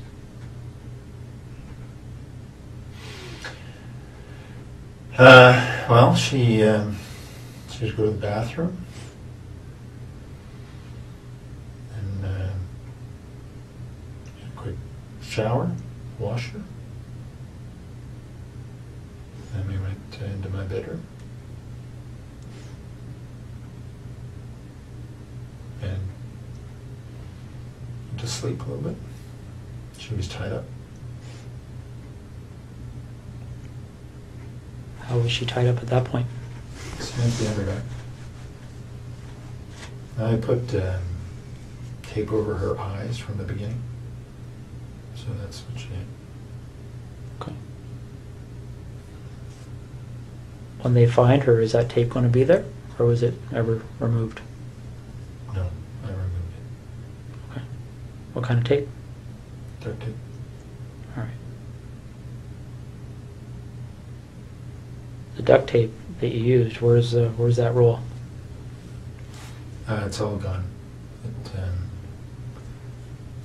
I used the rest of it to bind her body.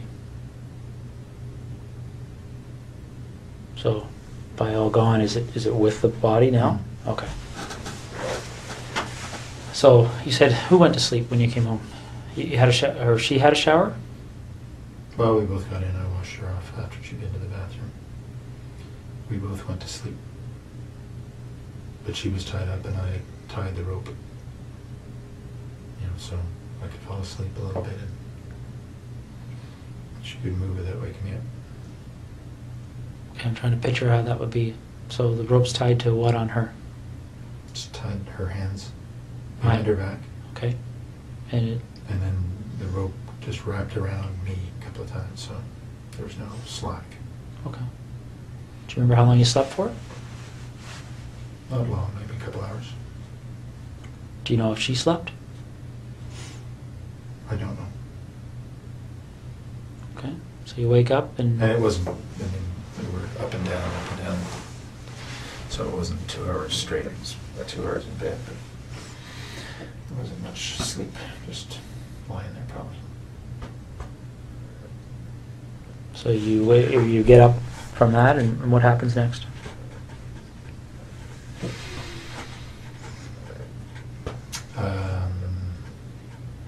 She had a seizure, actually. She felt it coming on, and because she'd had some before. Lasted quite a while. Got her dressed into the family room,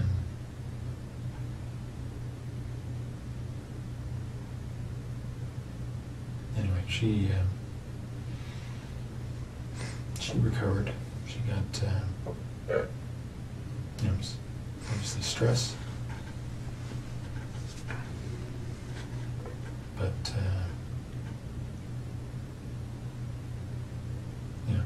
probably went on for about 15 minutes. Sort of it.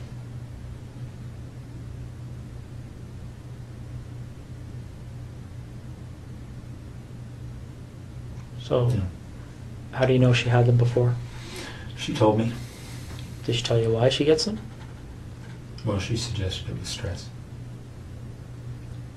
Yeah, so she felt herself start to tense up and said she thought she was going to have a seizure.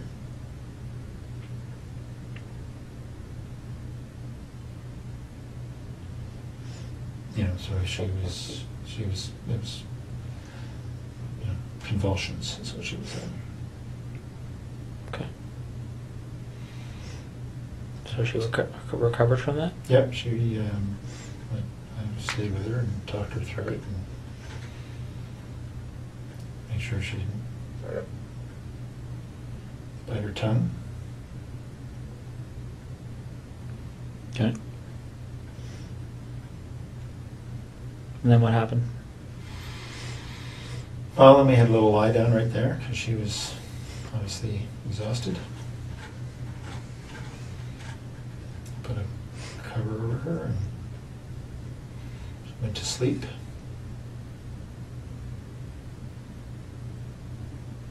Wait for an hour or so.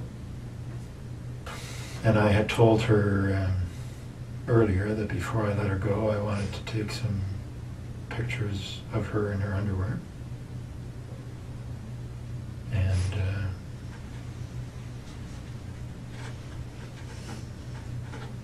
have sex with her.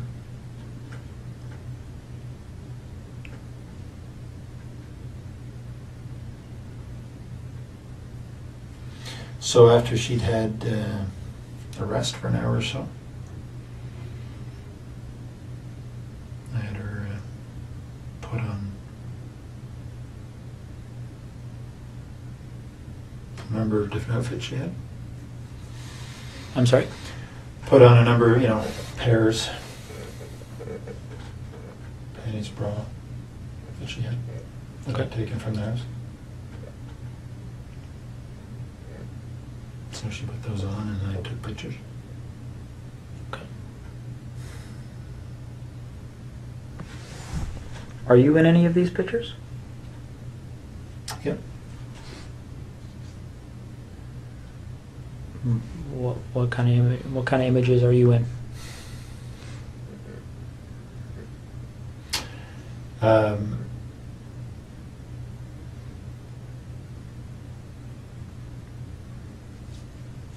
Well, I'm with her. There's on the hard drives. You'll see there's video as well.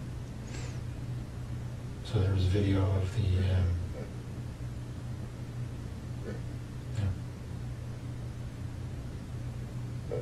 Almost 4 hours, I guess.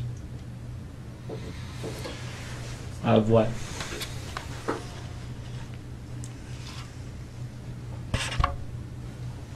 Well, of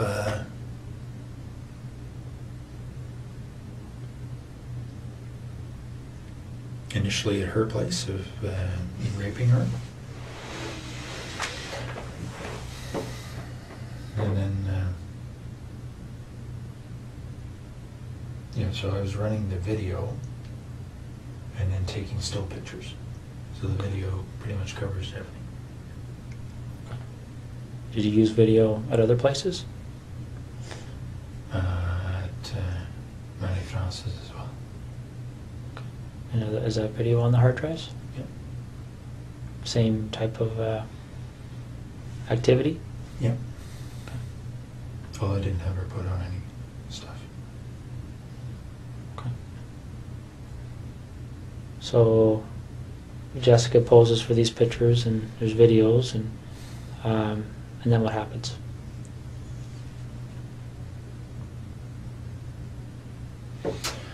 Then I got her dressed because she thought she was leaving. Got a bite to eat. Fruit. And then as we were walking out, I struck her on the back of the head. Okay. When did you decide to do that?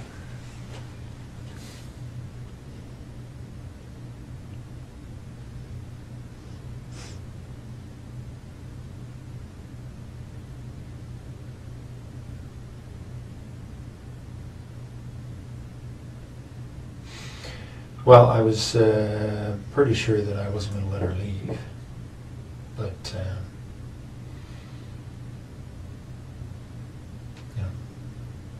the idea of striking her on the head was developed in the afternoon.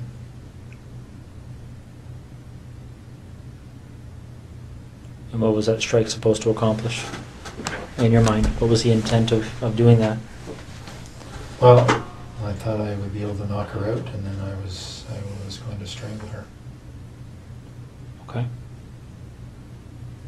So when you actually do strike her, what's the result? Her skull gave way a little bit. Felt like, and there was a lot of blood, so I think that's what happened. She was immediately unconscious.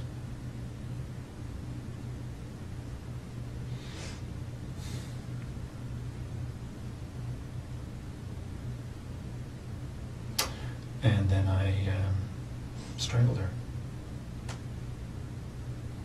How'd you strangle her? The same rope. Just put her on her neck Okay. while she was unconscious.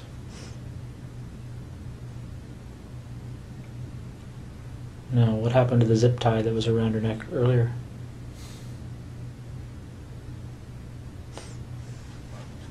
I took it off.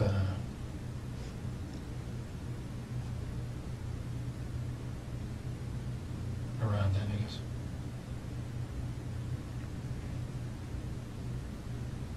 Did you take it off before you put the rope around her neck, or after, or do you remember? After she was dead. Oh, okay. So the zip tie was around her neck while you used the rope? Mm-hmm. Okay. Did you leave the rope around her neck? No. Okay. And how did you know she was dead?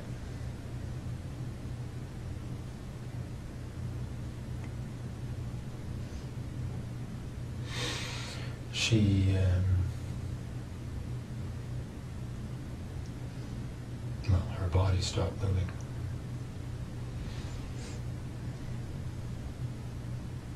Okay.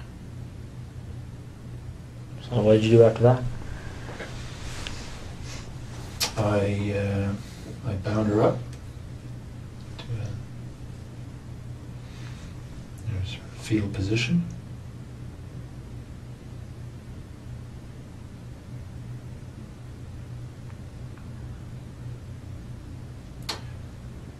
And cleaned up the floor.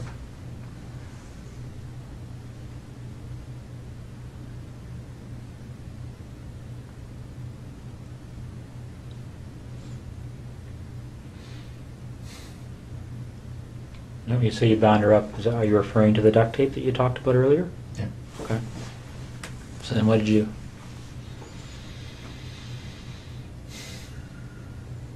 I put her in the garage.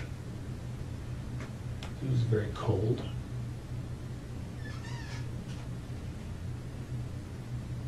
And then I went into the base. Okay. Why'd you go to the base? Pardon me? Why'd you go to the base? Because I was flying early the next morning. Okay. So what time did you leave to go to the base? Well, I told you about between 9 and 10 or so. On the Friday night? Yep. Okay. So you fly, and Then I drove home to Ottawa. so which night would you? Saturday night. So you land, and what time are you landing? 6:30. Okay. Saturday night. Did you go by the house in Tweed on your way to Ottawa? Or? No. So you drove straight home to Yeah. Ottawa? What time did you get there at? Do you remember? Sometime before midnight. I can't quite remember, but I think I went in the office first, did some work. So I think I got home to Ottawa just before midnight, something like that. I think. Not sure. I slept for a little bit at the Tim Hortons in Brockville. So it might be later. I honestly can't remember when I got to Ottawa, but Okay. yeah, midnight-ish, Saturday. Mm-hmm.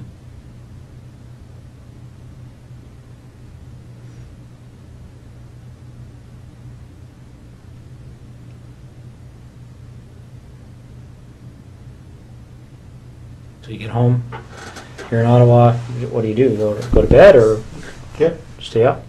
Okay. So then what do you do the next day? Well, my wife and I did some stuff. I can't remember what was going on that day. You know, putting together the new house. And I headed back to Tweed that night. Mm-hmm. Is that right? Sorry. No, I didn't. I had Monday off. That's right. I had Monday off, and then I was visiting one of the units in Ottawa on Tuesday. So I didn't head back to Tweed till Tuesday night. Okay.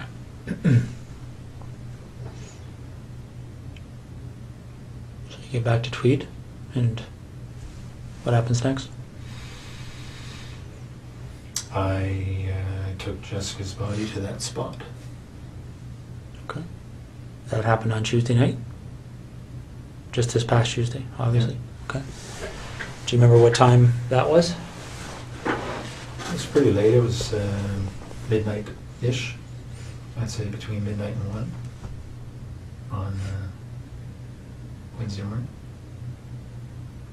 Okay. What made you decide to measure that distance, that 0.7 kilometers? That's just the way I am. Numbers. I have to know the numbers.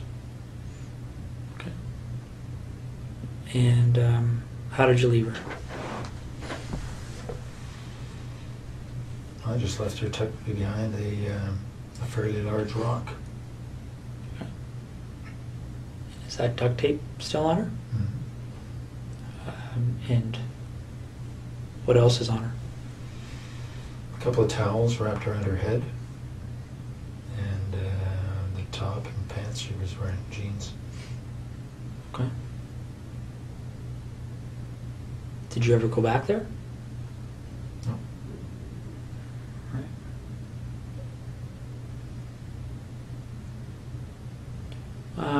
What other type of cleaning and things like that did you do? Anything else to kind of cover your tracks that you can think of? I vacuumed the house and I wiped the floor, washed the floor. Okay. What about your truck? Did you do anything with that? Just washed today because it was a mess, and vacuum. Okay.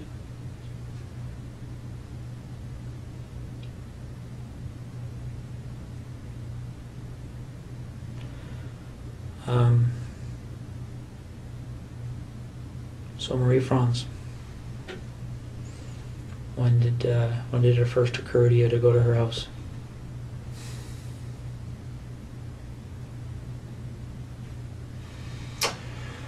Well, probably in October. October, November, not quite sure, but somewhere in that time frame.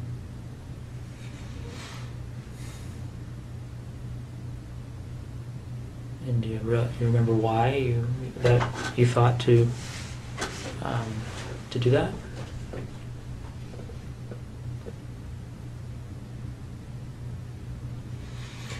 Well, she had said she lived alone when the one time I met her. Mm-hmm.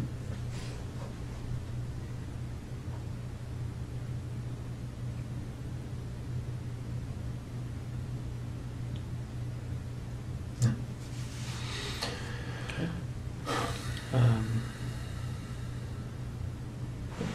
Just trying to understand why her versus the dozens of other women you probably come across on a daily basis.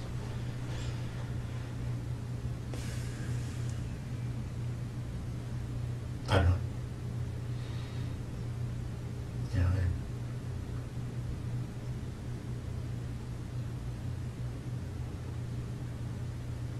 I went out there when she wasn't home just to see where she lived. And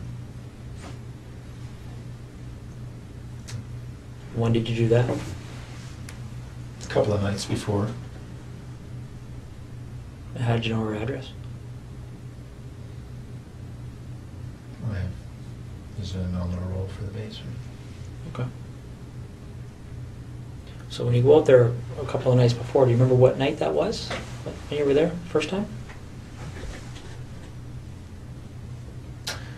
I don't, but it was within 2 or 3 nights, I think. Okay. Probably, well, no more than 4 anyway, something like that.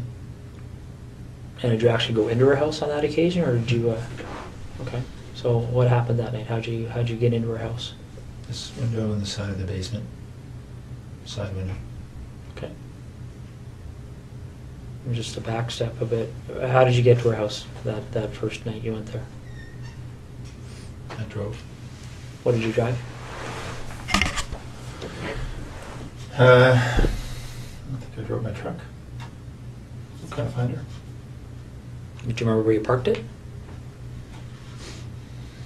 Yeah, I parked it. There's a bit of a division in the residential areas there. I parked it on another side.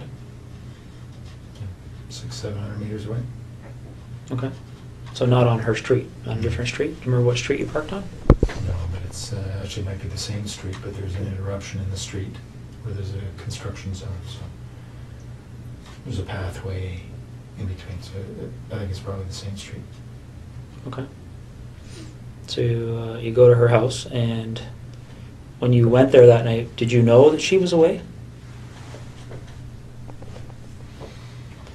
I'm not sure if I knew entirely, but I think I thought she was away. Okay. Is that based on her schedule, or how would you know that? Well, because I fly with the squadron, I have access to the schedule, and Okay. it's a slightly different schedule she has, but that's probably how I know. You don't know for sure? I think that's probably how I know. Okay. So you go to her house, Mhm. and what do you do that night, the first night? Well, I looked around and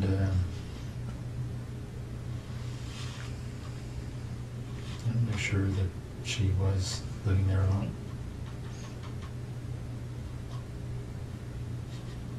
And I'm sorry, did you say, I can't remember if you said, how did you get in? Same way. It's about side basement window. Side basement window? Okay. Do you remember what kind of window it is? Like what made it, Well, I just noticed it was, the flashlight, I could see that it was not locked. It had been opened slightly. So I removed the screen, slid it open, went in. okay. So you go in, and you're in her house, figuring out she lives alone, and do you do anything that night? Yeah, I was playing with her underwear. What do you mean playing with her underwear?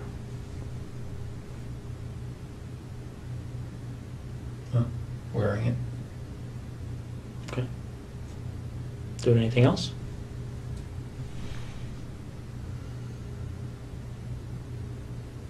No, I didn't touch her stuff.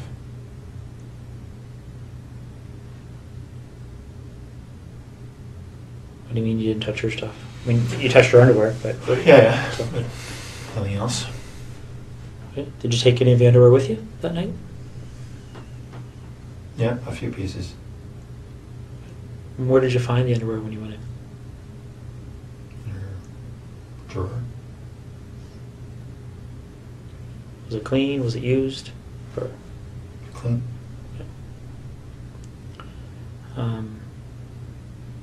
anything else you can remember doing that evening? That you... No. All right.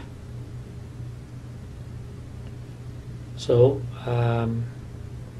after that first visit, did you return again before meeting up with her? No. Okay.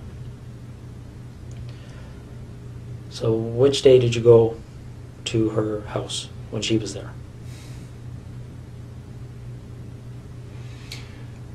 Well, the night before I went to Ottawa, so I think that was Monday night. All right. So let's walk through that. What time do you think you got there? About 11 or so, probably. 10:30, 11. Okay.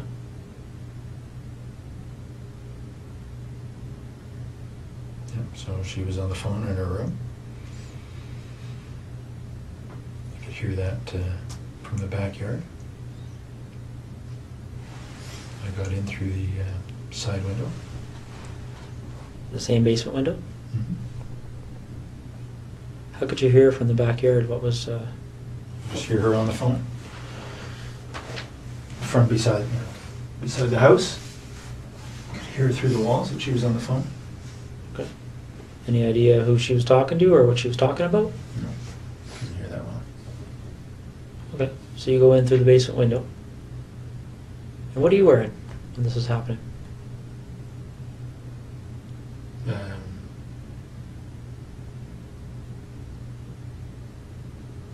A sweatshirt and Dockers, I guess. And the 2 pieces on my head. Okay. And where are those 2 pieces now? Pieces that you wore on the head? They're probably in my bag, in my luggage bag in Edison, in the bedroom. What does your luggage bag look like? It's a blue duffel bag type thing. It's right beside the bed. Okay. Is it the only blue duffel bag in your bedroom? Mm-hmm. And these pieces, what do they look like again? It's a blue headband. Okay.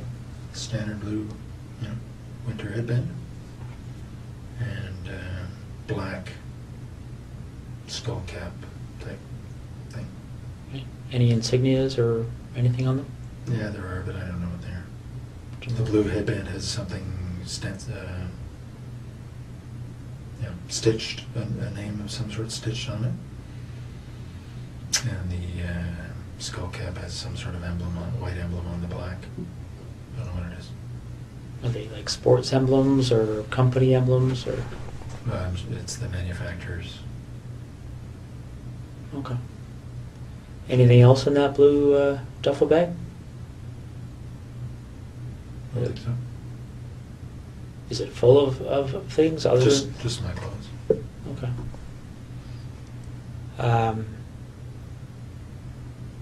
So you go in. Do you remember what you had on your feet? In the house there? When you went to Marie France's house? No, I don't. Probably running shoes. There wasn't snow on the ground. So you go in and you're in the basement. And whereabouts in the basement are you? By the furnace. Okay. And what are you doing? What's your sort of plan at that point? I was waiting for her to go to bed. Okay. And how long did that take? Well, she didn't. Because then she came down looking for the cat. All right. And what happens next? Well, as I described, I subdued her. Gave her the flashlight. But essentially, wrestled her to the ground and tied her up.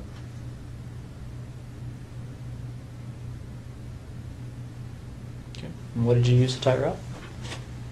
Same rope, green rope. It's in tweed. Is it just green or like how long is this piece of rope? It's probably 20 feet. It's a boat rope. It's got some red specks in it, I think. Okay. Is there lots of ropes in tweed, or is this probably the only rope? No, this there are two lengths. 2 lengths of the same green rope? And were they both used? Well, I only ever had one with me, so I don't know if I used the same piece both times or not, but only 2 lengths of rope. Okay. So you tie her up. How did you tie her up after you subdued her? Okay. And what is she wearing at that point? She wasn't wearing anything to start with. So when she came down to the basement, she had no clothes on? Mm-hmm. She had some sort of a shawl over her shoulder. Okay. And she immediately dropped when she saw me. Did she say anything when she saw you? She did. She called out, "You bastard." Okay. And then what happened? I subdued her as I described. By hitting her with that red flashlight? Mm-hmm. Okay. Although they were more glancing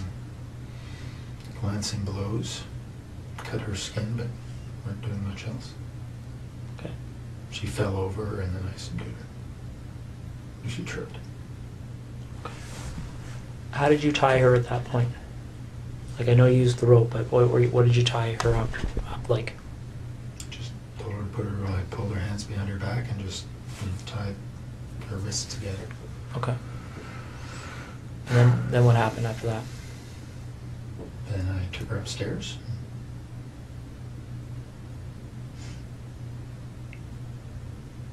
Did she go upstairs under her own power, or did you carry her? No, she passed out on the stairs, and then I carried her up. Why do you think she passed out? I expect from the hits to her head. So you carried her up to where? To her bedroom, put her on the bed. Okay. And then what happened?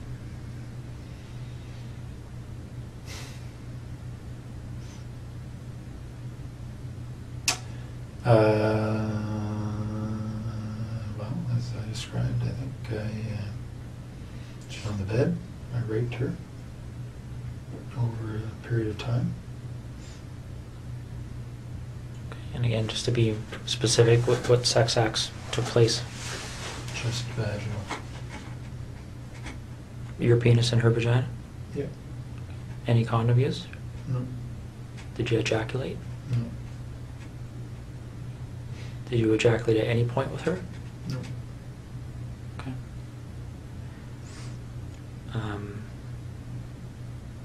But just before I forget, I think I asked you, don't mean to bounce around on you here, Russ, but with Jessica, I asked you about ejaculation. You said you didn't at that point. When did you ejaculate with Jessica?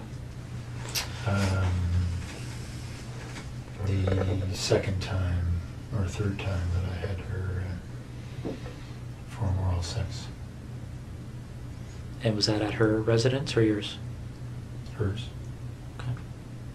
Any other times that you ejaculated with her? No. Okay. When you ejaculated with Jessica, did you use anything to clean up, or? No. No. What happened to the ejaculate? She swallowed it. Okay. So getting back to Marie France, it's just straight vaginal sex, no condom, no ejaculation. Is that right? Yeah. Okay. How long does that go for? Like, how long were you engaged in that activity? Well, hour and a half, 2 hours, I guess. Okay. And then what happens next? Well, as I described, I suffocated her using duct tape.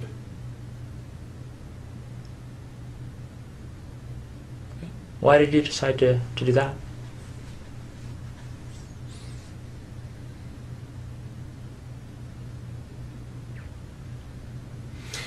Well, again, because of the pictures. As I described to you, it would have, it was going to be a pretty straight line back to Tweed.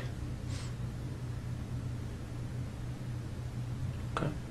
But why did you decide to use that method versus something else?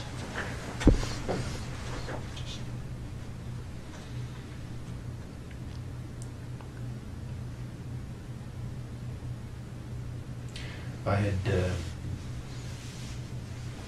thought about strangling her earlier.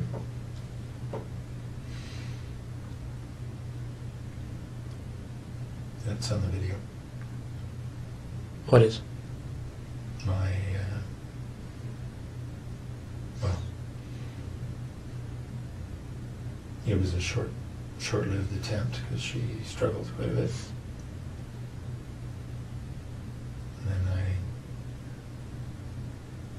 decided that I needed to suffocate her. So there was a short-lived attempt at strangling her? And what's on the video, the suffocation or the strangling? Well, just me putting my hand on her throat.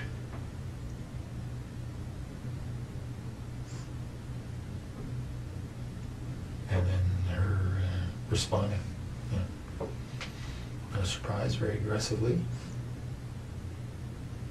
Okay. Any videos of the suffocation part or pictures of that? Now, you mentioned that you brought the rope with you. Where did the duct tape come from? I brought it. Okay. And what did you do with it afterwards? I think it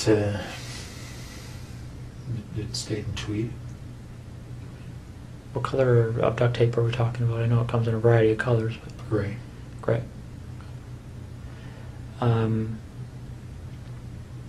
So before the suffocation, obviously, how long do you think you were with her from the point, well, how long do you think you were in that house from the point you went in that window to the point you left? Probably 4 hours. Okay. So, correct me if I'm wrong, did you say you got there at 11? Or around 11? I think that's right. Okay. So you left around 3 in the morning? Well, I was in the basement for quite a while before she came down. Right? She wasn't going to bed. So I was probably in the basement for 30, 40 minutes. Okay. So by the time she saw me, it was probably closer to midnight. All right. But I didn't have a watch on, so I'm not sure. Any gloves?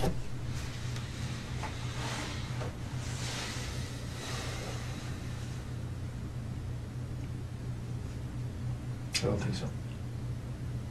Did you wear gloves with Jessica? Only to get in the house. It was a very cold night. And what about the 2 women in tweed? No gloves. So while you're with Marie Franz, what kind of conversations are taking place? Anything she said to you stick out in your mind? No, then I taped her mouth. There's no conversation. Okay. When did you tape her mouth? As soon as I got her up to the bedroom. Why did you decide to do that?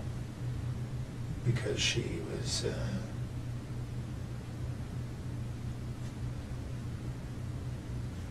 quite aggressive. In what way? I was confident she would have screamed given the chance. What way But was she did initially, Did she? Okay. in the basement. So in what way was she aggressive? Well, just in, when she discovered me, she was very vocal, screamed quite a bit, until I'd subdued her, so I expected she would scream again, given the chance. Okay. Do you remember how you left her residence? Back door. Patio door. Okay. Did you take anything with you that night? Some of her underwear. Anything else? No. All right. Did you do anything else to try and cover your tracks with Marie Franz?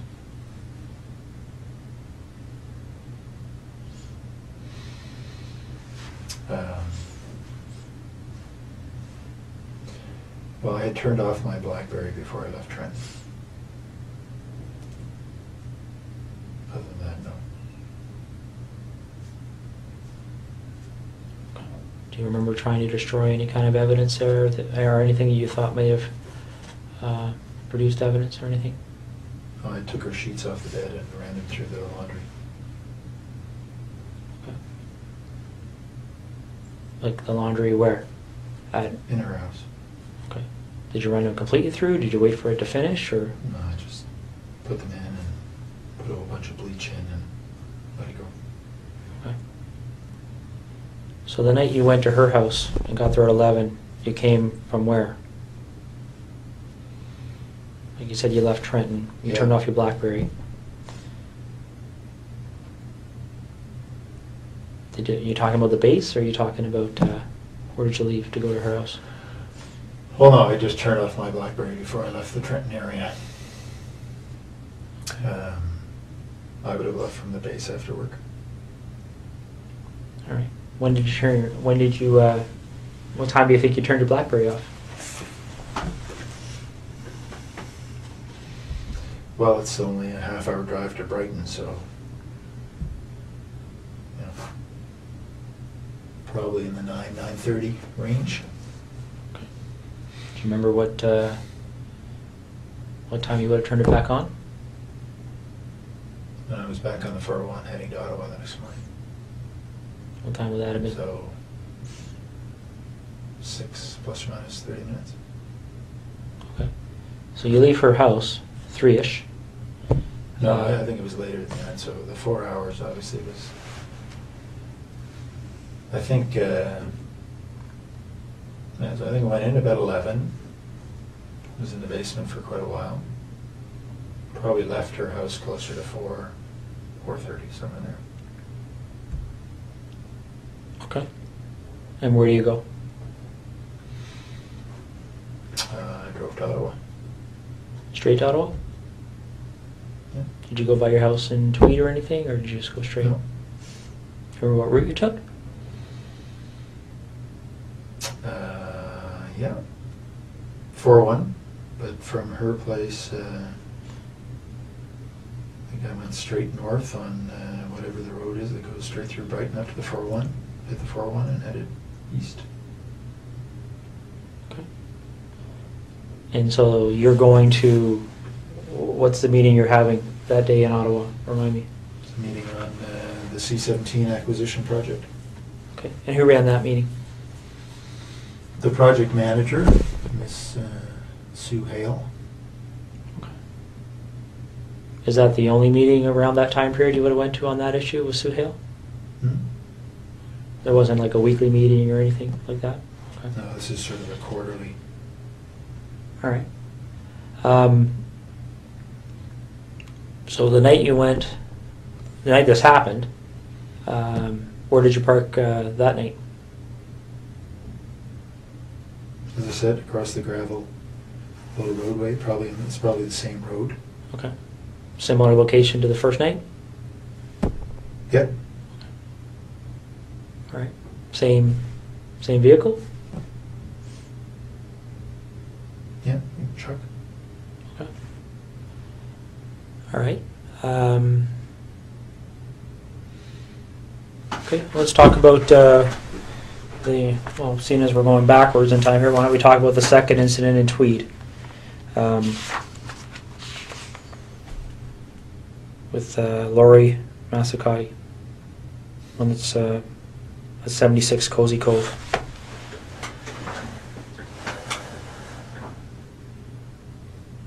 How did you decide on her? I knew she lived alone. That's it. And how did you know that? She lived 3 doors down and didn't know her, but I knew she was pretty lone. She had a boyfriend and hadn't been around.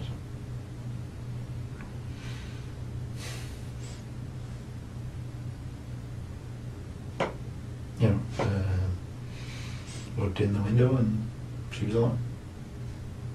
So she had a boyfriend, but he wasn't too frequent? Okay. Well, he was. She told me that they were fighting, so that's why he hadn't been there. Okay. So,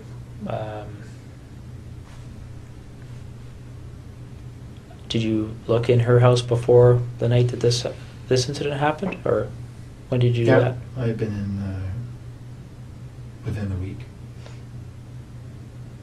Probably a couple of nights earlier. What did you do that night? I looked around to see if there are any permanent signs of her boyfriend, I guess.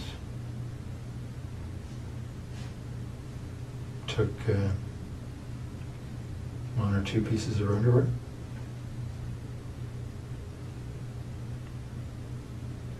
That's all. Okay. So the night you go there, when the incident happens, do you remember what time that was? It was pretty late. I probably got into the house around midnight. She was asleep on the couch. Well, I didn't know that, but I knew she was in there. And how'd you get in, sorry? Window in the back of the house. There's a little sunroom. Was it just something you had to slide, or how did you I had get to that? remove the screen and slide it up. Okay. So I got into the house and she was asleep in front of the TV.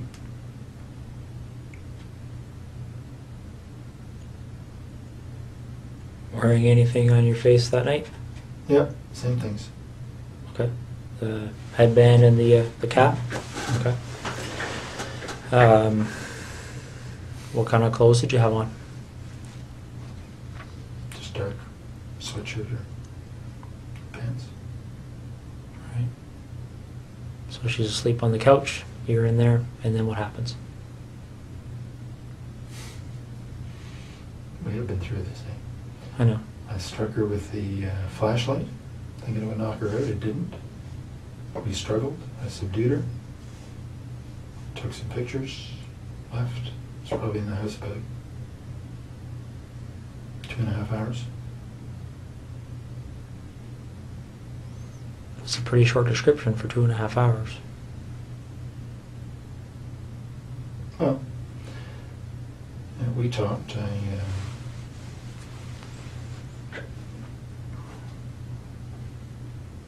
told her I wasn't going to hurt her.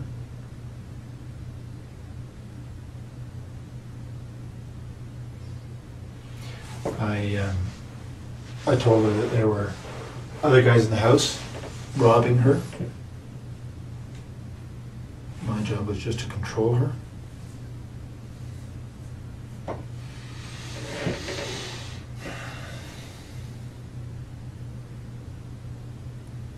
What did she say to that?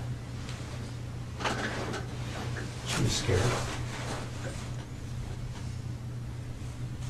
Worried she was going to be seriously hurt.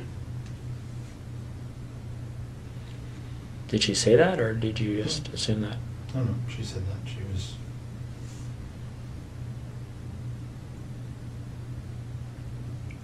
was worried she was going to be killed. I said, I'm not going to kill you.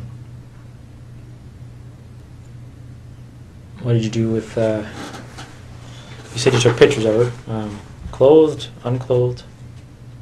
Both. Clothed initially and then unclothed. Are you in any of those pictures? I don't think so. You just took them of her? What kind of camera are you using, by the way? What, It's a digital Sony. you just have the one camera? Yeah. And the video camera. Also, they're two separate? Yeah. Some cameras take video, right? And where is the camera and the video camera? In Tweed. Is it the only camera and video camera in that house? Yep. Okay. All right. So you take pictures of her, and how do you end up leaving? Like you, I just told her to, I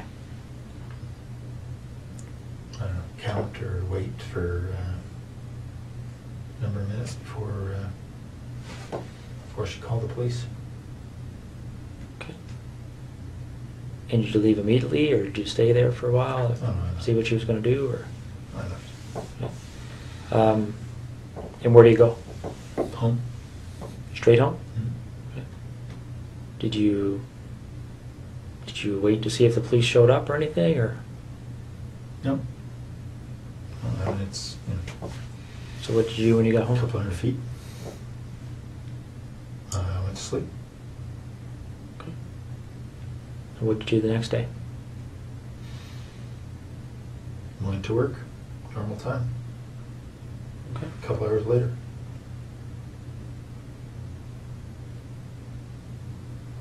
All right. Do you remember how her clothing was removed?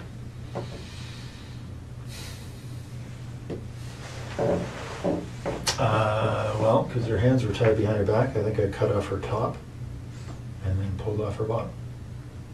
What did you use to cut her top?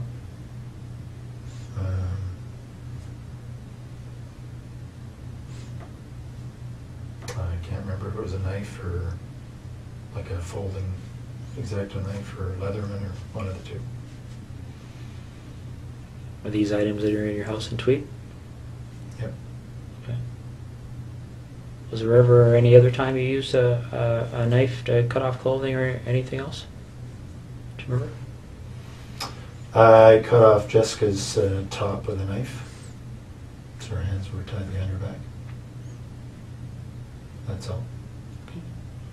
Where's that knife? Which knife did you use that time? That was a Leatherman. That was leather? Tweed.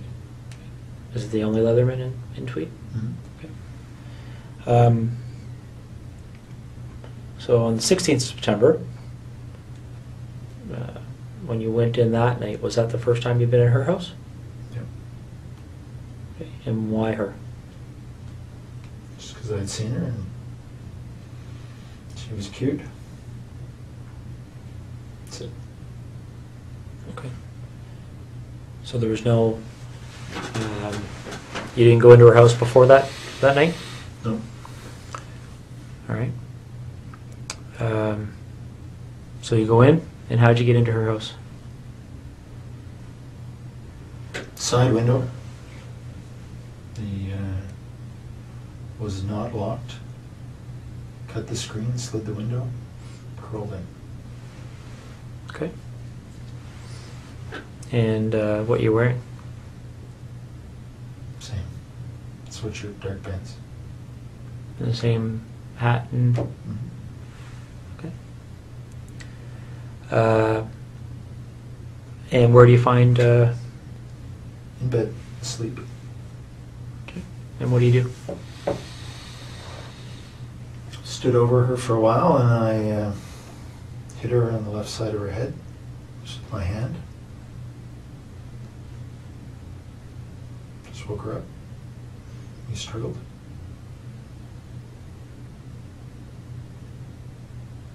You know, I just lay on her.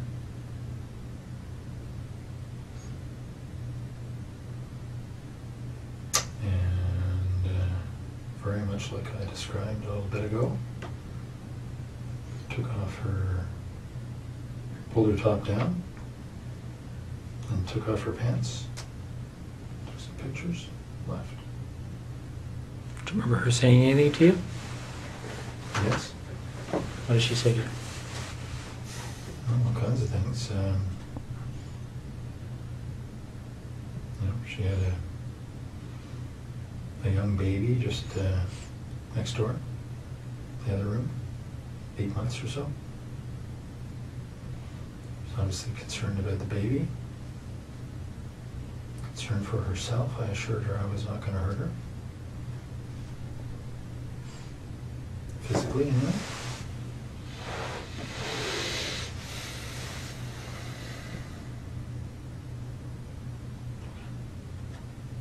Okay. Any underwear taken from or Lori? Yep, both. And where would they be located? In Tweed.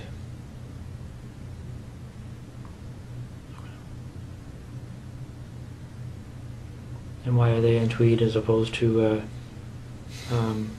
Marie Franz and Jessica's underwear?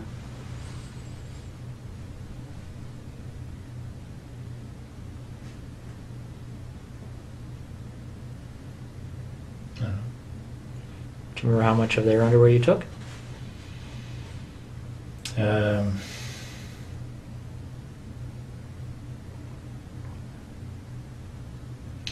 Not very much from Lori.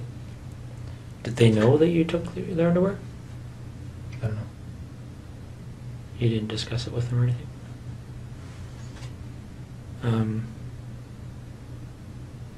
So where in Tweed would their underwear be?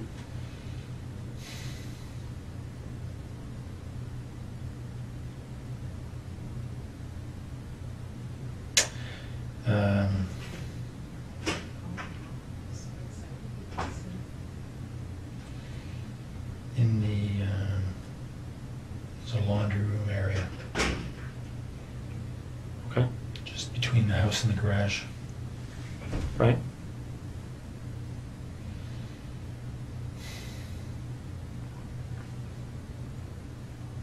So where in that laundry room area would they be kept? There's a cupboard up top. They're in a duffel bag. What's the duffel bag look like? It's a green army duffel bag. Are they all in the same duffel bag? Is there anything else in that duffel bag? Just underwear. Okay.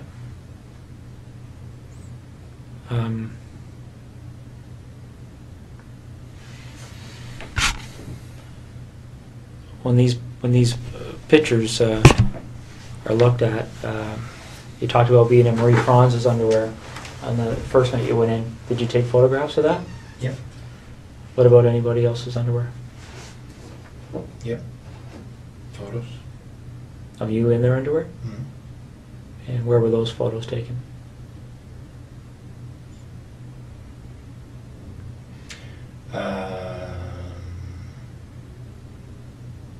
Well, sometimes in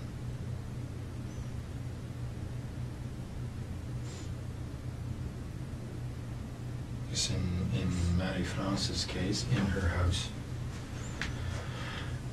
The others in my house. In Tweed? Mm-hmm. So is this a matter you would take the underwear, go back, and then at some point put the underwear on and take pictures?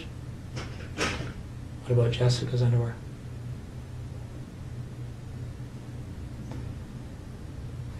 She's only her, right? So you don't have pictures of you and her underwear? No. All right.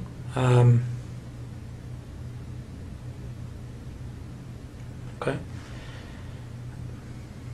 Well, I guess I just have a couple of questions for you. I mean, I'm sure there's going to be more questions, but I guess what's on my mind right now, Russ, is what made you decide to tell me this tonight?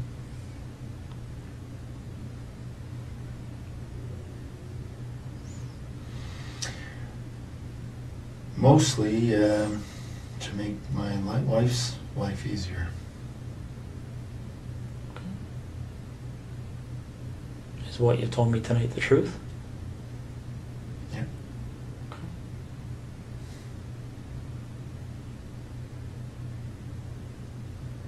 How do you feel about what you've done? Like what?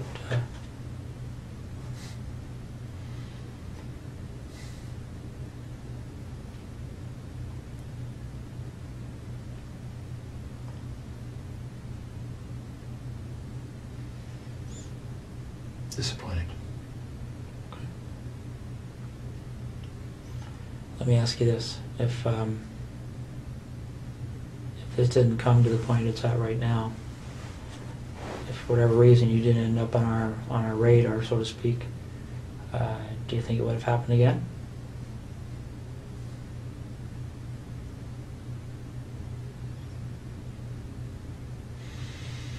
I was hoping not, but I can't answer the question. Okay. Not too much here, Russ. Just a few details that I wanted to cover off, and specifically dealing with Marie Franz. In the basement of her house, there's a hole in the drywall. Do you recall how that happened? Whereabouts? I don't know specifically, but it's downstairs. I don't remember that. No. Okay. Do you remember doing anything with her in the basement where you may have used some clothing or something to secure her? Yeah, I tied her up against one of the poles in the basement initially. I went outside and put the screen back on and secured the window. Okay. While she was tied to the pole? Yep. And what was your thinking behind doing that at that point? Just to cover up how I'd come in. Okay. Now, by the time she's tied to that pole, is that in the very initial few minutes kind of thing of the confrontation, or? That was shortly after I'd subdued her and tied her up, yes. Okay. Does she have the duct tape on her mouth yet?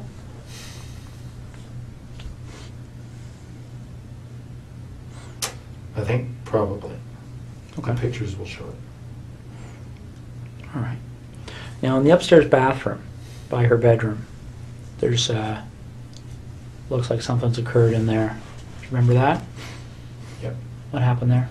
She had passed out on the bed, and I had gone to look out the front window, see if anybody was coming.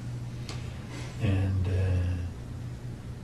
she got up and closed the bedroom door and raced into the bathroom trying to get somebody's attention. But her mouth was taped and her hands were tied. Okay. What did you do as a result of that? Well, I just got in and subdued her again and got her back into the bedroom. Didn't do anything, just regained control of her. Okay. If I remember correctly, there's a bit of blood in there. Do you know where that blood would have, how that would have occurred? All the blood was from the initial hits as I was trying to subdue her. Okay. Her skin breaking with the blows to her head. Okay. Do you recall blood being in the bathroom? No, actually, I didn't have a light on in there, but it doesn't surprise me. Okay. There's a pair of underwear and some socks on the floor of that bathroom that belonged to her. Do you remember how they got there? Do you remember seeing them? See them. Okay. What do you recall doing to her breasts? It's pretty clear that there was something happened to her breasts. Do you remember what that might have been? No, I certainly touched her breasts. I didn't do anything to hurt them. I remember that. No. Okay. All right.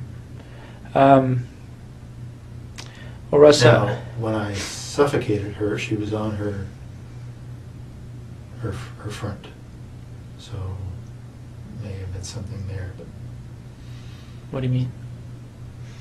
well, she was lying on the floor in the bedroom as I suffocated her, and obviously struggled. May have been in there that something happened, but I didn't do anything specific to her breasts. Okay. So when you suffocate her, that's when you had the duct tape over her mouth and nose, Mm-hmm. and that's on the floor. Yep. And then what happens after that? Well, she died, and I and took the duct tape off her head and put her on the bed and covered her up with duvet. Okay. And what was your thinking behind doing that?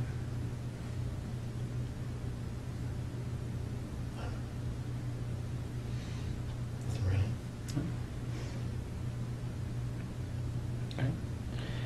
Okay.